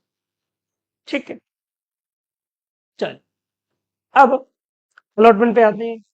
Share allotment, हमें पता है ना कि इशू के टाइम पे जब एप्लीकेशन की एंट्री में बैंक वाली एंट्री फर्स्ट होती है, दो दो एंट्री का कॉम्बिनेशन होता है। पहली एंट्री बैंक की, दूसरी एंट्री की ट्रांसफर शेयर कैपिटल वाली एंट्री। लेकिन अलॉटमेंट के टाइम पे उल्टा हो जाता है, शेयर कैपिटल वाली पहले आ जाएगी। Share allotment account debit to share capital account. ठीक है, अब यहाँ पे अपन चेक करते हैं अलॉटमेंट के अंदर क्या कुछ आया। अलॉटमेंट के अंदर अगर अपन चेक करें तो कितने रुपए आने चाहिए? 60,000 शेयर के, क्योंकि 92,000 के तो मैंने एडजस्ट कर दिया, अब कितने बच गए? 60,000। अब 60,000 के कितने रुपए आने चाहिए? अब हम उसकी बात करते हैं। तो 60,000 रुपए के हमारे पास 3 रुपए के हिसाब से 1,80,000 रुपए बनते हैं। ठीक है, 1,80,000 रुपए बनते हैं। अच्छा, चलिए बैंक में कितने आए? Bank account debit to share allotment. यहां पे तो हमें स्पष्ट स्पष्ट कह दिया गया क्वेश्चन के अंदर, कोई दूसरी तीसरी बात ही नहीं है। कितने आए? 1,08,000 रुपए आए।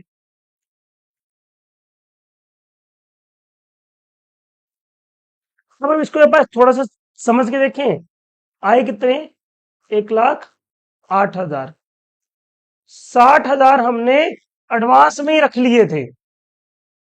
ठीक, 60,000 तो हमने एडवांस में ही रख लिए थे अलॉटमेंट के अंदर, तो वो भी ऐड करें। कितने हो गए? 1,68,000। आने कितने चाहिए थे? 1,80,000। आ गए कितने? 1,68 तो आ चुके हैं। एक बार 1,8 आए, 60 पहले आ गए थे। अब कितने रह गए? 12,000। अलॉटमेंट का प्राइस कितना है? 3 रुपए। मतलब 4,000 के पैसे एरियर हैं।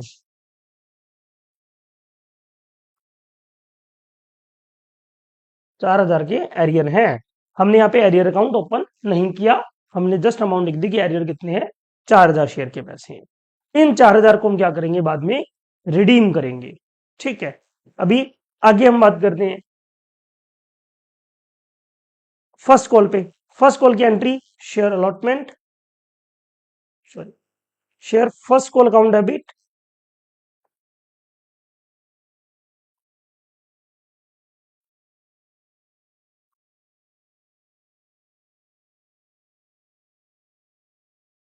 Share first call account debit to share capital. उसमें भी 60,000 शेयर के 5 के हिसाब से 3 लाख रुपए आने चाहिए। और बैंक में कितने आ रहे हैं? Bank account debit to share first and final call. आ कितने रहे हैं? फर्स्ट हमने यहां भी कहा गया था 250 आएंगे भाई, 2.5 लाख रुपए।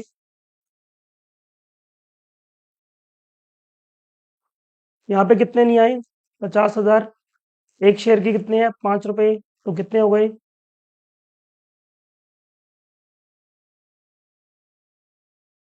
तो यहाँ पे भी हमारे पास 1,000 शेयर के 10,000 शेयर के पैसे नहीं आते। देखो, अलॉटमेंट पे कितने के नहीं आए थे? 4,000। जिनकी अलॉटमेंट नहीं आई, क्या उनकी फर्स्ट एंड फाइनल कॉल आई होगी? Answer is no. जिनकी अलॉटमेंट नहीं आई तो उनकी फर्स्ट एंड फाइनल कॉल कैसे आई होगी? है ना? जिनकी अलॉटमेंट नहीं आई, उनकी फर्स्ट एंड फाइनल कॉल भी नहीं आई, ये बात क्लियर है।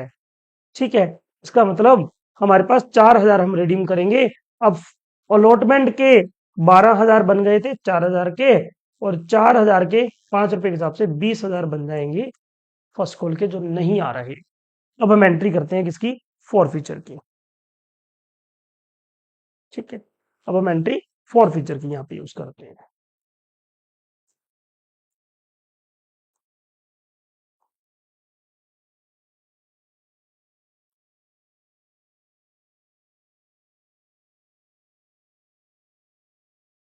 ठीक है, फॉर फीचर की एंट्री को यूज करें तो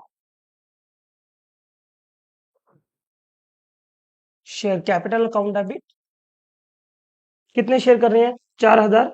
सारे रुपए मंगवा चुके हैं, तो 4,000 मल्टीप्लाई, हमारे पास शेयर कितने का था? ठीक है, शेयर कितने का था हमारे पास? 10 रुपए का। देखे तो चेक करो।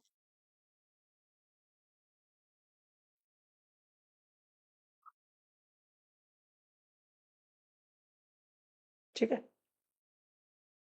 10 रुपए का एक शेयर था, तो सारे के सारे पैसे मंगवा लिए, तो कितने हो गए? 40,000। टू शेयर अलॉटमेंट, जो पैसे नहीं आए। To share first and final call, जो पैसे नहीं आए। टू शेयर फॉर फ्यूचर, जो पैसे आ गए। ठीक है, अलॉटमेंट में कितने नहीं आए? हमने बोला 12,000 नहीं आए। फर्स्ट कॉल पे हमने कितने बोला नहीं आए? ठीक है, तो हमारे पास 20,000 रुपये उन 4,000 शेयर के नहीं आए। ठीक है, और फर्स्ट एंड फाइनल कॉल के उनके पास 4,000 शेयर के दो के हिसाब से 8,000 रुपये आ चुके हो। ठीक है, चलिए, यहाँ तक की ये क्वेश्चन कंक्लूड कर सकते हैं हम।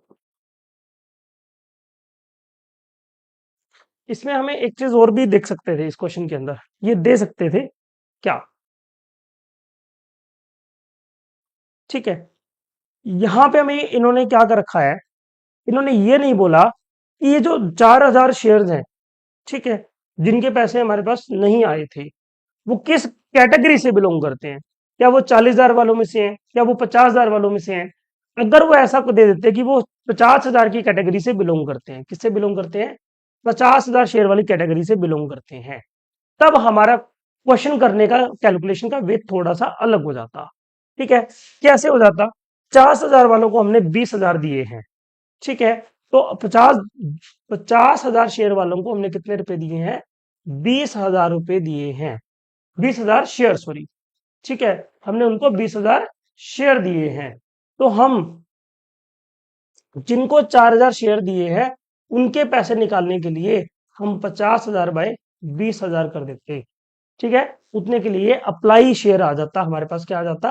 अप्लाई करने का शेयर आ जाता। ठीक है, बट इस क्वेश्चन में अपने को ये चीज करने की जरूरत नहीं पड़ी है, क्योंकि बहुत नॉर्मल क्वेश्चन आपको करके दिया गया है। पार्टनरशिप का एक और क्वेश्चन हमारे पास यहाँ पे आता है।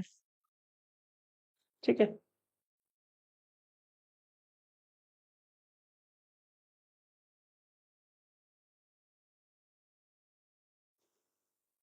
यहाँ पे हमारे पास एक क्वेश्चन दिया हुआ है, एक आपको बैलेंस शीट दे रखी है। पहले हम इसको पार्ट में समझ लेते हैं।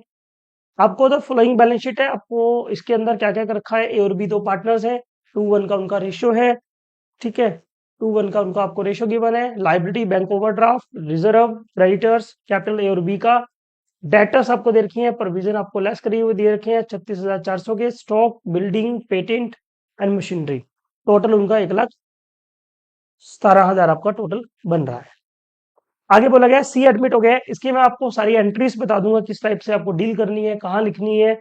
ठीक है, यहाँ पे सी एडमिट हो गया पार्टनरशिप के अंदर। प्रोपोर्शन रेशो 3:1, 3/6, 2/6, 1/6, 3:1 का रेशो गिवन है, जो सी अपनी प्रोपोर्शनेट कैपिटल लेके आएगा। उसके बाद बोला है C bring capital 10,000 in his as a share of goodwill. अपनी गुडविल के कितने रुपए लेके आ रहा है वो? 10,000 रुपए कैश में लेके आ रहा है एक। जब क्या लेके आएगा तो हम क्या करेंगे, कैपिटल अकाउंट के अंदर credit side, premium for goodwill capital account में क्रेडिट साइड। ठीक है, कैपिटल अकाउंट क्रेडिट साइड। ठीक है, दूसरा provision for doubtful debt is to be reduced by 2,000। Provision कम हो गया है तो ये आपके लिए क्या हो गया, प्रॉफिट हो गया। तो ये आपको कहां लिखा जाएगा, रीवैल्यूएशन में डेबिट साइड, रीवैल्यूएशन में क्रेडिट साइड।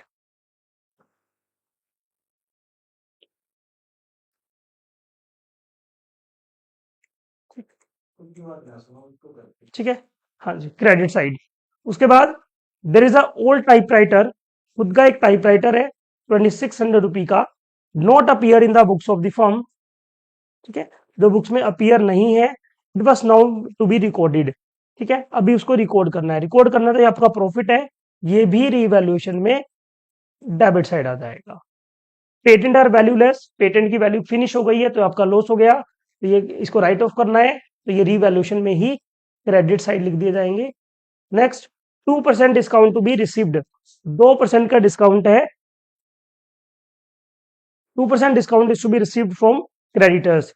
क्रेडिटर से आपको 2% का डिस्काउंट रिसीव करना है। दैट मीन ये आपके लिए क्रेडिटर है जिनको आपने क्या करना था, पेमेंट देनी थी, और अब आपको पेमेंट नहीं देनी पड़ रही है, तो ये आपके लिए क्या हो गया, बेनिफिट का पार्ट हो गया। ठीक है, 2% का डिस्काउंट आपको अभी नहीं देना है, ये भी आपके लिए क्या बन गया, बेनिफिट बन गया। तो आपके लिए ये भी क्या आ जाएगा, रीवैल्यूएशन में debit side, sorry credit side decode कर दिया जाएगा। ठीक है, इससे आपका रिवैल्यूएशन निकालना आएगा, रिवैल्यूएशन के प्रॉफिट को आप कैपिटल अकाउंट में ट्रांसफर कर देंगे। ठीक है, इसको आप सॉल्व करके देखिएगा, फिर भी अगर कोई कंफ्यूजन आता है तो आप मेरे को कमेंट कीजिएगा, आपको इस क्वेश्चन का सोल्यूशन दोबारा से हम प्रोवाइड कर देंगे। ठीक,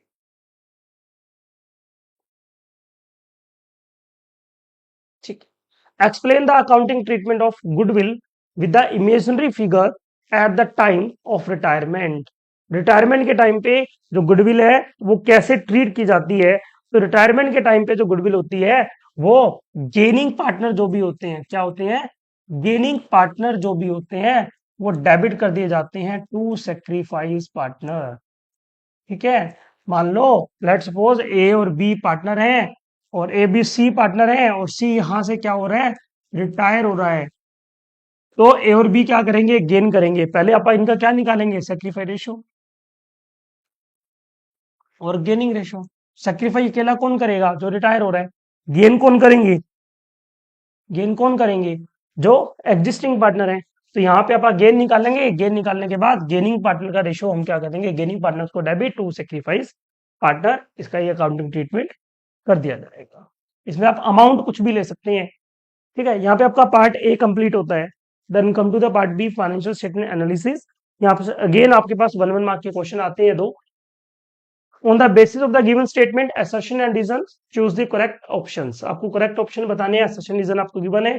तो फर्स्ट क्वेश्चन आपको गिवन है liquidity ratio, liquidity ratio are use किए जाते हैं, जो आपके फर्स्ट है जिसके दो पार्ट होते हैं, कौन कौन सा, current ratio and liquid ratio. दो पार्ट होते हैं, current ratio and liquid ratio. तो इसके इसके अंदर क्या बोला गया, क्या ये शॉर्ट टर्म फाइनेंशियल पोजीशन बताते हैं, तो आंसर इज यस, हाँ जी, ये हमारी शॉर्ट टर्म फाइनेंशियल पोजीशन के ऑब्लिगेशन को ही बताता है, तो इसका आंसर सही है। रीजन में क्या गिवन है, current ratio and acid test ratio, current ratio and acid test ratio, उसी के दो पार्ट है लिक्विडिटी के, अभी हमने आपको बताया, are the two liquidity ratios which measure the firm's ability to meet the current obligations. जो करंट इस टाइम पे जो हमने पे करने हैं मार्केट में लोगों को, उसी को डील करने के लिए दोनों रेशियो बताए जाते हैं, क्योंकि लिक्विडिटी रेशियो का ही दोनों क्या है, पार्ट है, ये भी सही है। और असर्शन के बेस पे हम कह सकते हैं कि हमारा रीजन है, इन्होंने बिल्कुल सही बताया कि ये करंट पोजीशन को ही बताते हैं, इसलिए शॉर्ट टर्म फाइनेंशियल पोजीशन के बारे में बात करते हैं। तो ये आंसर हमारा सही हो जाता है ए। ठीक, next, balance sheet of a company is required to be prepared in the given format. किस फॉर्मेट के अकॉर्डिंग बैलेंस शीट बनाई जाती है? तो ये तो भाई स्केड्यूल 3 का पार्ट 1 ही होता है। ये बिल्कुल थ्योरी का क्वेश्चन है जो आपको याद होना ही चाहिए। पार्ट 1 में कौन बना, क्या बना, स्केड्यूल 3 के पार्ट 1 में क्या बनाई जाती है? Balance sheet. और पार्ट 1 के स्केड्यूल 2 के अकॉर्डिंग क्या बनाया जाता है? प्रॉफिट एंड लॉस अकाउंट, जिसको हम इनकम स्टेटमेंट भी कॉल करते हैं। ठीक है, next, the formula to calculate the operating ratio. Operating ratio का फॉर्मूला क्या है? ऑपरेटिंग रेशियो का फॉर्मूला आपको नॉर्मली लर्न ही होगा। क्या होता है? ऑपरेटिंग एक्सपेंसेस प्लस में कॉस्ट ऑफ गुड सोल्ड, जिसको हम cost of revenue from operation भी बोलते हैं, डिवाइड बाय नेट सेल। ठीक है, अब रेवेन्यू फ्रॉम ऑपरेशन में क्या क्या चीजें आती हैं उसके अंदर, वही सीधी सी बात करें कि सैलरी, रेंट, जो भी आपका मार्केटिंग का खर्च एक्सपेंस आ रहा है, एडमिनिस्ट्रेशन का जो एक्सपेंस आ रहा है, वो आपके सारे क्या है? ऑपरेटिंग एक्सपेंसेस ही होते हैं। ठीक, the statement of cash flow clarifies cash flow according to the. Simple बात है, कैश फ्लो के 3 डिसीजन कौन कौन से होते हैं? Operating, investing and financing. ठीक, बिल्कुल फ्री के मार्क्स देने के लिए आपको कुछ एक क्वेश्चन बनाए गए हैं यहाँ पे। ठीक, the statement of cash flow clarifies, ये हमने कर लिया अभी। Write any two objective of partnership, two sorry two objective of preparing financial statement. Financial statement को प्रिपेयर करने की कोई भी आपको क्या बताने हैं? 2 ऑब्जेक्टिव बताने हैं। बहुत सारे ऑब्जेक्शंस, जो ऑब्जेक्टिव आप बता सकते हैं। ठीक है, ट्रू एंड फेयर पोजीशन आना चाहिए, है ना, असेस द फाइनेंशियल पोजीशन के बारे में पता होना चाहिए, फर्म की जो ऑब्लिगेशंस हैं, क्या क्या ऑब्लिगेशंस हैं, फर्म की एबिलिटीज क्या क्या हैं, फर्म के अंदर जो फाइनेंशियल पोजीशन की कोई विंडो ड्रेसिंग नहीं की गई है। और क्या बताएगा? इस समय हमारे पास कितनी एसेट्स हैं, कितनी लाइबिलिटीज हैं, वो बताएगा। प्रॉफिट कितना है ये नहीं बता रहे हैं। और फाइनेंस आगे के लिए कुछ फाइनेंशियल डिसीजन लेने हैं, उसके बारे में भी हमें कहाँ से पता लगेगा? हमारी बैलेंस शीट से पता लग जाएगा। कितना एसेट्स पे इन्वेस्ट करना है, कितना लाइबिलिटी पे इन्वेस्ट करना है, वो भी कौन बताएगा? वो भी हमें हमारी बैलेंस शीट बता देगी, करना है कि नहीं करना है। प्रॉफिट्स का ट्रेंड कितना है वो हमारा प्रॉफिट एंड लॉस अकाउंट बता देगा। कैश कितना आ रहा है, कितना जा रहा है, वो हमारे पास कैश फ्लो स्टेटमेंट बता देगी। ठीक है, तो इसमें कोई दिक्कत की बात नहीं है, बहुत सारे आपके पास डिसीजन चीजें हो सकती हैं। ठीक है, next question is explain briefly features of financial statement. Features यहाँ पे पहले ऑब्जेक्टिव पूछे गए थे और यहाँ पे क्या पूछे गए हैं? फीचर्स पूछे गए हैं। तो फीचर्स हमारे पास कौन कौन से हैं? ठीक है, वो अंडरस्टैंडेबिलिटी होनी चाहिए। ठीक है, जो अकाउंटिंग स्टेटमेंट्स हैं वो किसके अकॉर्डिंग बनी होनी चाहिए? अकाउंटिंग स्टैंडर्ड्स के अकॉर्डिंग बनी होनी चाहिए, जिसको वो क्या बोला गया? कंप्लायंस बोला गया। फेयर रिप्रेजेंटेशन होना चाहिए, दैट मीन कोई विंडो ड्रेसिंग, कोई गलत दिखाया ना जाए, जितनी एसेट्स हैं उतनी ही दिखाई जाए। ठीक है, मतलब विंडो ड्रेसिंग का मतलब होता है दिखावा, दिखावा ना किया जाए, जो चीजें एक्चुअल में है वही होनी चाहिए। मेटरलिटी, सिर्फ उन्हीं चीजों को डिस्क्राइब किया जाना चाहिए जो हमारे बिजनेस में एक्चुअल में है, जो हमारे बिजनेस में एक्चुअल में है और बिजनेस से रिलेटेड है। मेटरलिटी का मतलब रिलेटेड है। ठीक है, जो हमारे बिजनेस से मायने रखता है। बिजनेस की कोई ऐसी ट्रांजेक्शन है, जैसे अ, 2 पार्टनर हैं, वो किसी पीएम को मिलने गए, तो फर्म की गुडविल को तो इफेक्ट करेंगे, लेकिन कोई फाइनेंशियल पोजीशन को इफेक्ट नहीं करेंगे। वो बिजनेस से मेटरलिटी नहीं है, बिजनेस का मेन कॉन्सेप्ट नहीं आता, बिजनेस में नहीं राइट किए जाएंगे। कंपेयर किया जा सके एक ईयर को दूसरे ईयर के साथ, एक फर्म को दूसरे फर्म के साथ, उसके लिए हमने पहले ही बात करी कि कंप्लायंस अकाउंटिंग स्टैंडर्ड के अकॉर्डिंग बना होना चाहिए कंसेप्ट। ठीक है, रिलायबिलिटी ऐसी जिसके ऊपर विश्वास किया जा सके। विश्वास कब क्या कर सकते हैं हम? जब उसका कोई ना कोई सोर्स डॉक्यूमेंट है। बिना सोर्स डॉक्यूमेंट के आपको रिकॉर्ड करना ही नहीं है किसी चीज को। मीन्स कोई ना कोई वाउचर, कोई स्लिप, कुछ ना कुछ आपके पास अवेलेबल होना चाहिए।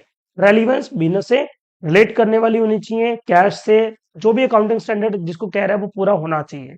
काफी सारे फीचर्स हैं जिनको आप राइट कर सकते हैं, तो यहाँ पे आपको ज्यादा नहीं दिया गया है। फिर अगेन एक थ्योरी क्वेश्चन आता है, difference current ratio and quick ratio. ठीक है, करंट रेशियो कौन सा होता है? ठीक है, और क्विक, दोनों के दोनों किसके पार्ट हैं? दोनों के दोनों किसके पार्ट हैं? दोनों के दोनों लिक्विडिटी रेशियो के पार्ट है। ठीक है, दोनों के दोनों क्या शो करते हैं? शॉर्ट टर्म लाइबिलिटीज को शो करते हैं। लेकिन यहाँ पे डिफरेंस क्या आ जाता है? जो क्विक रेशियो है वो वेरी शॉर्ट पीरियड के बारे में यानी मोस्ट लिक्विडिटी के बारे में बात करेगा, और जबकि ये सिर्फ शॉर्ट टर्म के बारे में बात करता है। ठीक है, इसको कैलकुलेट करते हैं करंट एसेट्स बाय में करंट लाइबिलिटी। करंट एसेट्स को डिवाइड कर दो किससे, करंट लाइबिलिटी से, और इसका जो आइडियल रेशियो रहता है वो कितना है, 2:1 रहता है। ठीक है, करंट एसेट्स के अंदर इन्वेंट्री भी आ रही है, प्रीपेड एक्सपेंस भी आ रहे हैं, लेकिन यहां पे हम बात करें तो क्विक रेशियो निकालने के लिए, क्विक रेशियो का दूसरा नाम लिक्विड रेशियो है। ठीक है, इसी का नाम एसिड टेस्ट रेशियो भी है। ठीक है, तो इसके अंदर हमारे पास क्या आती हैं, हम सिर्फ liquid assets divide by current liabilities आ जाती हैं, ना कि करंट एसेट्स के डिवाइड में करना पड़ा। और करंट एसेट्स निकालने के लिए हमें वहां से इन्वेंट्री को माइनस करना पड़ेगा, इसलिए यहाँ पे इन्वेंट्री और प्रीपेड एक्सपेंस दोनों माइनस करने होते हैं, वो दोनों नहीं आते। इसका आइडियल रेशियो होता है वो कितना होता है, 1:1 होता है, यानी जितनी हमारे पास क्या है, एसेट्स हैं, जितनी क्विक एसेट्स है उतनी हमारे पास करंट लाइबिलिटी है, दोनों बराबर होनी चाहिए। वहां पे क्या होता है, करंट लाइबिलिटी से डबल आपके पास करंट एसेट्स होनी चाहिए।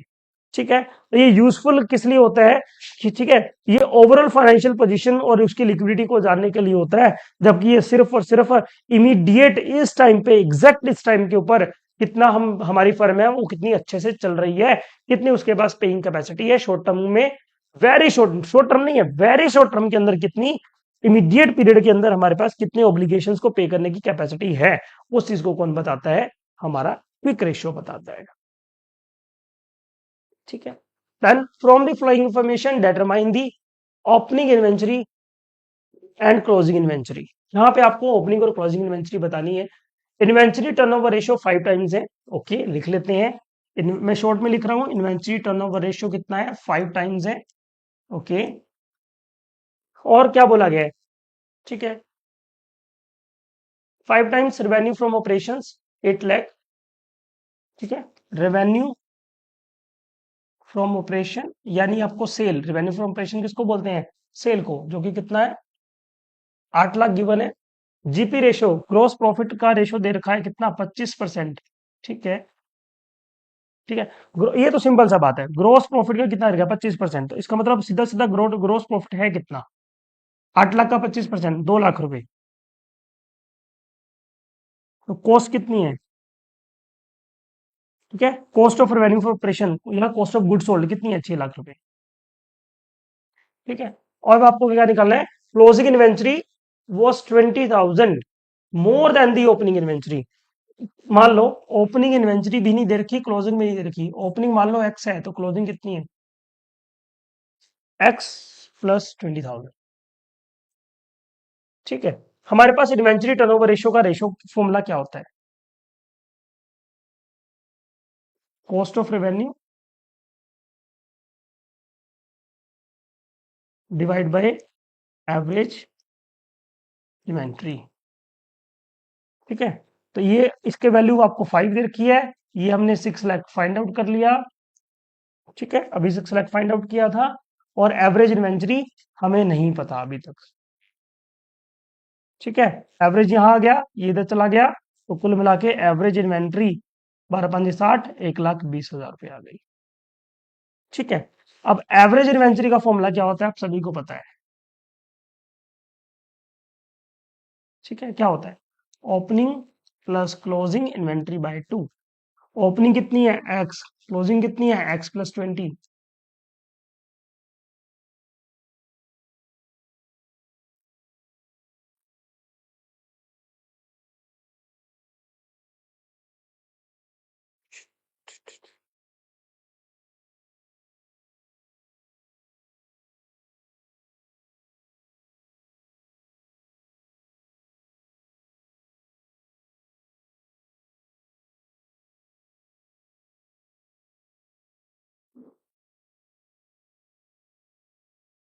ये बाई चांस गलती से क्लिक हो गया कुछ, और वो चला गया।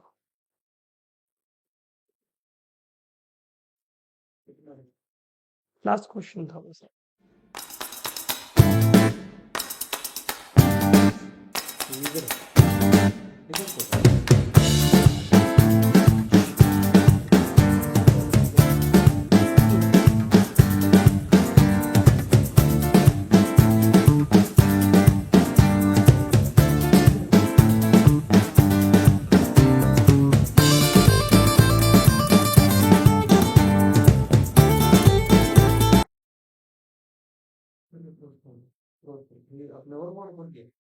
ये ट्राई कर रहा था दोबारा ओपन करने का मैं इसको। नहीं, यहीं से यहीं से। अच्छा।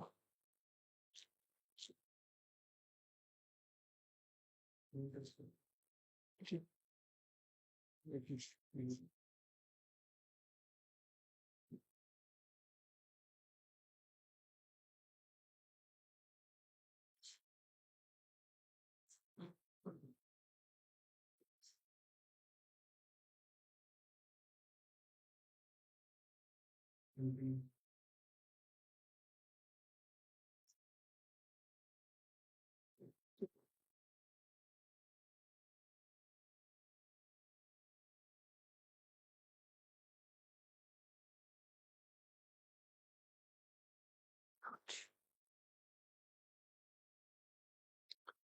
तो हमारे पास एवरेज इन्वेंट्री का फॉर्मेट था ओपनिंग प्लस क्लोजिंग बाय 2। तो मीन्स कितना 1,20,000 आपका आंसर आया था। तो 2x प्लस 20,000, 2 इधर आके मल्टीप्लाई 2,40,000, 20 इधर आके माइनस, तो 2x किसके इक्वल हो गया 2,20,000 के, और x की वैल्यू आ गई 1,10,000। ठीक है। तो यहाँ पे अगर x की वैल्यू कितनी आई 1,10,000, यानी ओपनिंग इन्वेंट्री कितनी होगी 1,10,000 की, तो क्लोजिंग कितनी हो जाएगी 1,10,000 प्लस 20,000, यानी 1,30,000। ठीक।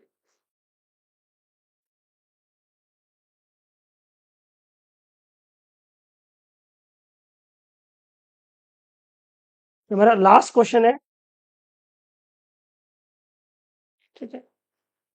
Preparing the format of cash flow statement. Cash flow statement का फॉर्मेट बनाना है ओनली एंड ओनली जिसका आपको अंडर दी AS3। अच्छा, AS3 के अकॉर्डिंग आपको फॉर्मेट बनाना है।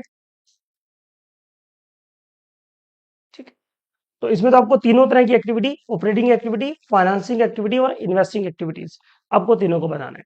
सबसे पहले ऑपरेटिंग प्रॉफिट बिफोर टैक्स आपके पास आएगा। देन जितनी भी नॉन कैश आइटम्स हैं वो आप उसमें क्या कर देंगे, ऐड कर देंगे, और जितनी भी आपके पास नॉन ऑपरेटिंग एक्टिविटीज है वो उनको आप क्या कर देंगे, लेस कर देंगे। ठीक। Then working capital changes, and last one जो टैक्स आपने पे किया है वो आप क्या कर देंगे, उसमें से ऐड कर देंगे। ठीक है। ये जस्ट एक फॉर्मेट है, इस फॉर्मेट को हम AS3 के अकॉर्डिंग है, जिस टाइप से आपको गिवन है आपको सिर्फ वही बनाना पड़ेगा। तो सबसे पहले आपको कैश फ्लो फ्रॉम ऑपरेटिंग इसका फॉर्मेट याद करना है। ठीक है। इसके अंदर सबसे पहले आपको गिवन होगा प्रॉफिट, उसमें ऐड कर दिए जाएंगे नॉन कैश, लेस आ जाएंगे नॉन ऑपरेटिंग। ठीक है। नॉन कैश के अंदर आपके पास आ गया loss on sale of asset. ठीक है। और डेप्रिसिएशन, गुडविल राइट ऑफ। ठीक है। और प्रीलिमिनरी एक्सपेंसेस रिटर्न ऑफ, ये सारी चीजें आपके पास आ जाएंगी। ऐसे ही नॉन ऑपरेटिंग के अंदर आपके पास जो आपकी इंटरेस्ट इनकम, रेंटल इनकम जो आपके बिजनेस को चलाने से नहीं आई है वो आप राइट करेंगे। ठीक है। फिर आपके पास वर्किंग कैपिटल चेंजेस आएंगे। वर्किंग कैपिटल में आपको याद रखना है DCA, जिसको हम शॉर्ट में बोलेंगे decrease in current assets, DCA। और इसका अपोजिट, डी का अपोजिट क्या होता है, आय, और करंट एसेट्स का करंट लाइबिलिटी। तो ये दोनों चीजें क्या करनी है हमें, ये हमें अपने फॉर्मेट के अंदर दोनों क्या करनी है, ऐड करनी है। और लेस करने के लिए इसका अपोजिट हो जाएंगी लेस करने वाली चीजें। अगर डिक्रीज इन करंट एसेट्स आपके पास ऐड हो रहा है तो इसका मतलब हम ये कह सकते हैं कि इंक्रीज इन करंट एसेट्स आपके पास क्या हो जाएगा, लेस।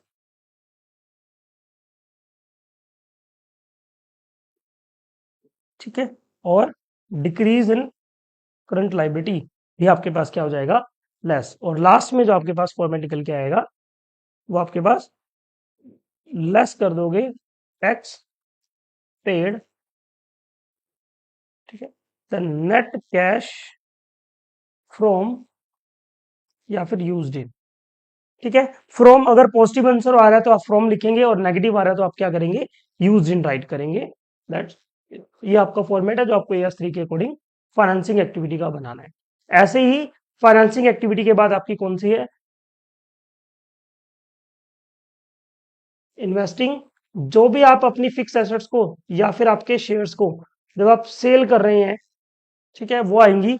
और अगर परचेज कर रहे हैं तो वो आ जाएंगी। सेल करेंगे तो आपके पास पेमेंट आपके पास रिसीव होगी तो ये आइटम प्लस में लिखनी है, और परचेज करने से क्या होगी, पेमेंट आपकी जाएगी तो आपको उसको माइनस में लिखना है।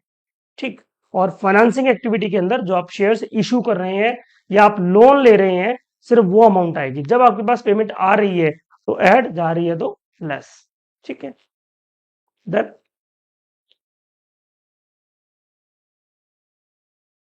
इसके और में आपको अभी एक क्वेश्चन गिवन है जिसमें आपको ओनली फाइनेंसिंग एक्टिविटी का क्वेश्चन डील करना है। हमने अभी फॉर्मेट इसका देखा है तो इस क्वेश्चन को आप ट्राई करेंगे।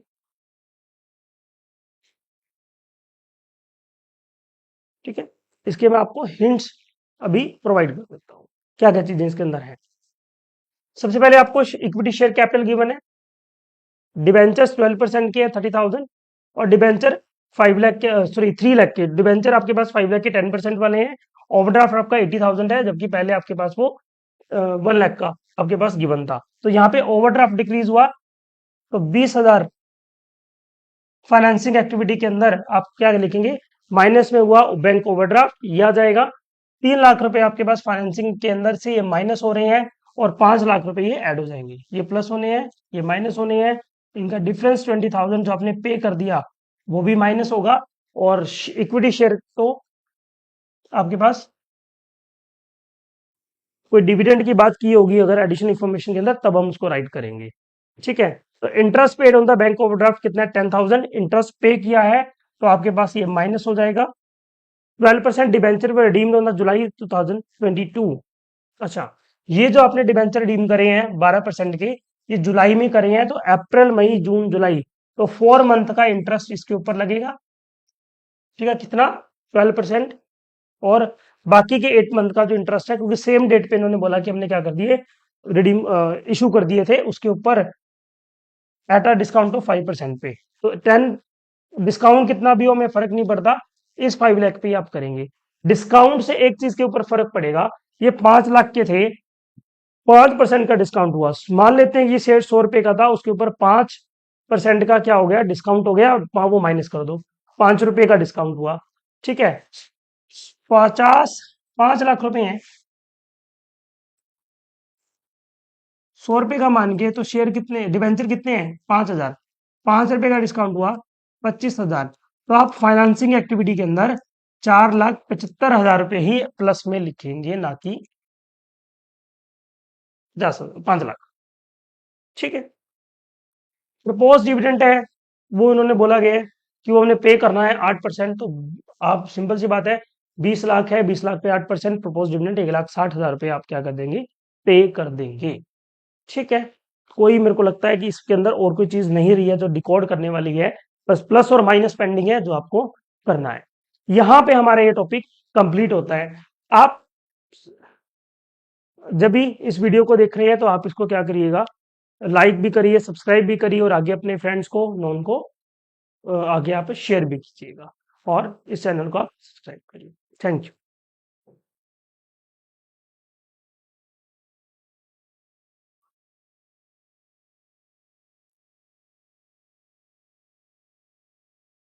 मामा जी।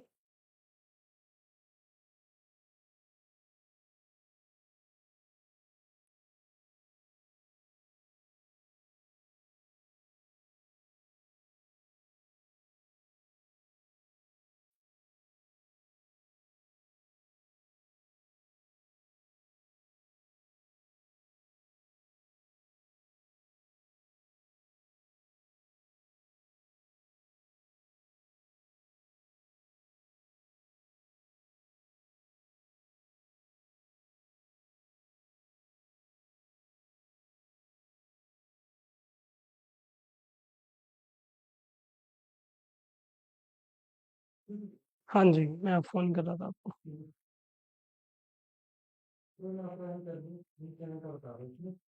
हाँ जी। अच्छा, ठीक है, ठीक है। हाँ जी, डन है। सो आप सब बच्चों ने इस क्लास में काफी कुछ सीखा। देखिए मैं भी मतलब एक स्टूडेंट की तरह यहाँ पर माइक दे हुए थे, आप शायद बाद में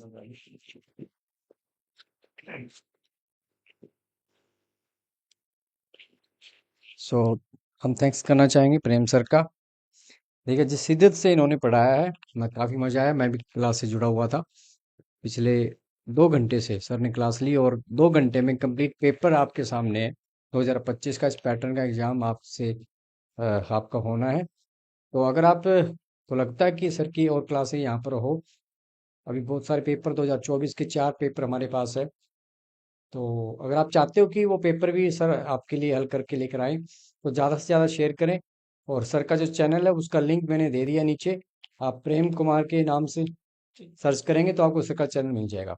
तो जल्दी आपको सर के चैनल पर जितने भी बच्चे देख पा रहे हैं, सभी के सभी से मैं रिक्वेस्ट करूंगा कि सभी के सभी बच्चे प्रेम सर का चैनल जो है उसका लिंक मैंने दे दिया है, सभी बच्चे वहां पर जरूर जाएं जिनका इंटरेस्ट है कि अकाउंट आपने पढ़ना है, बीकॉम में आपने अगर पढ़ना है, या आप सीए करना चाहते हो।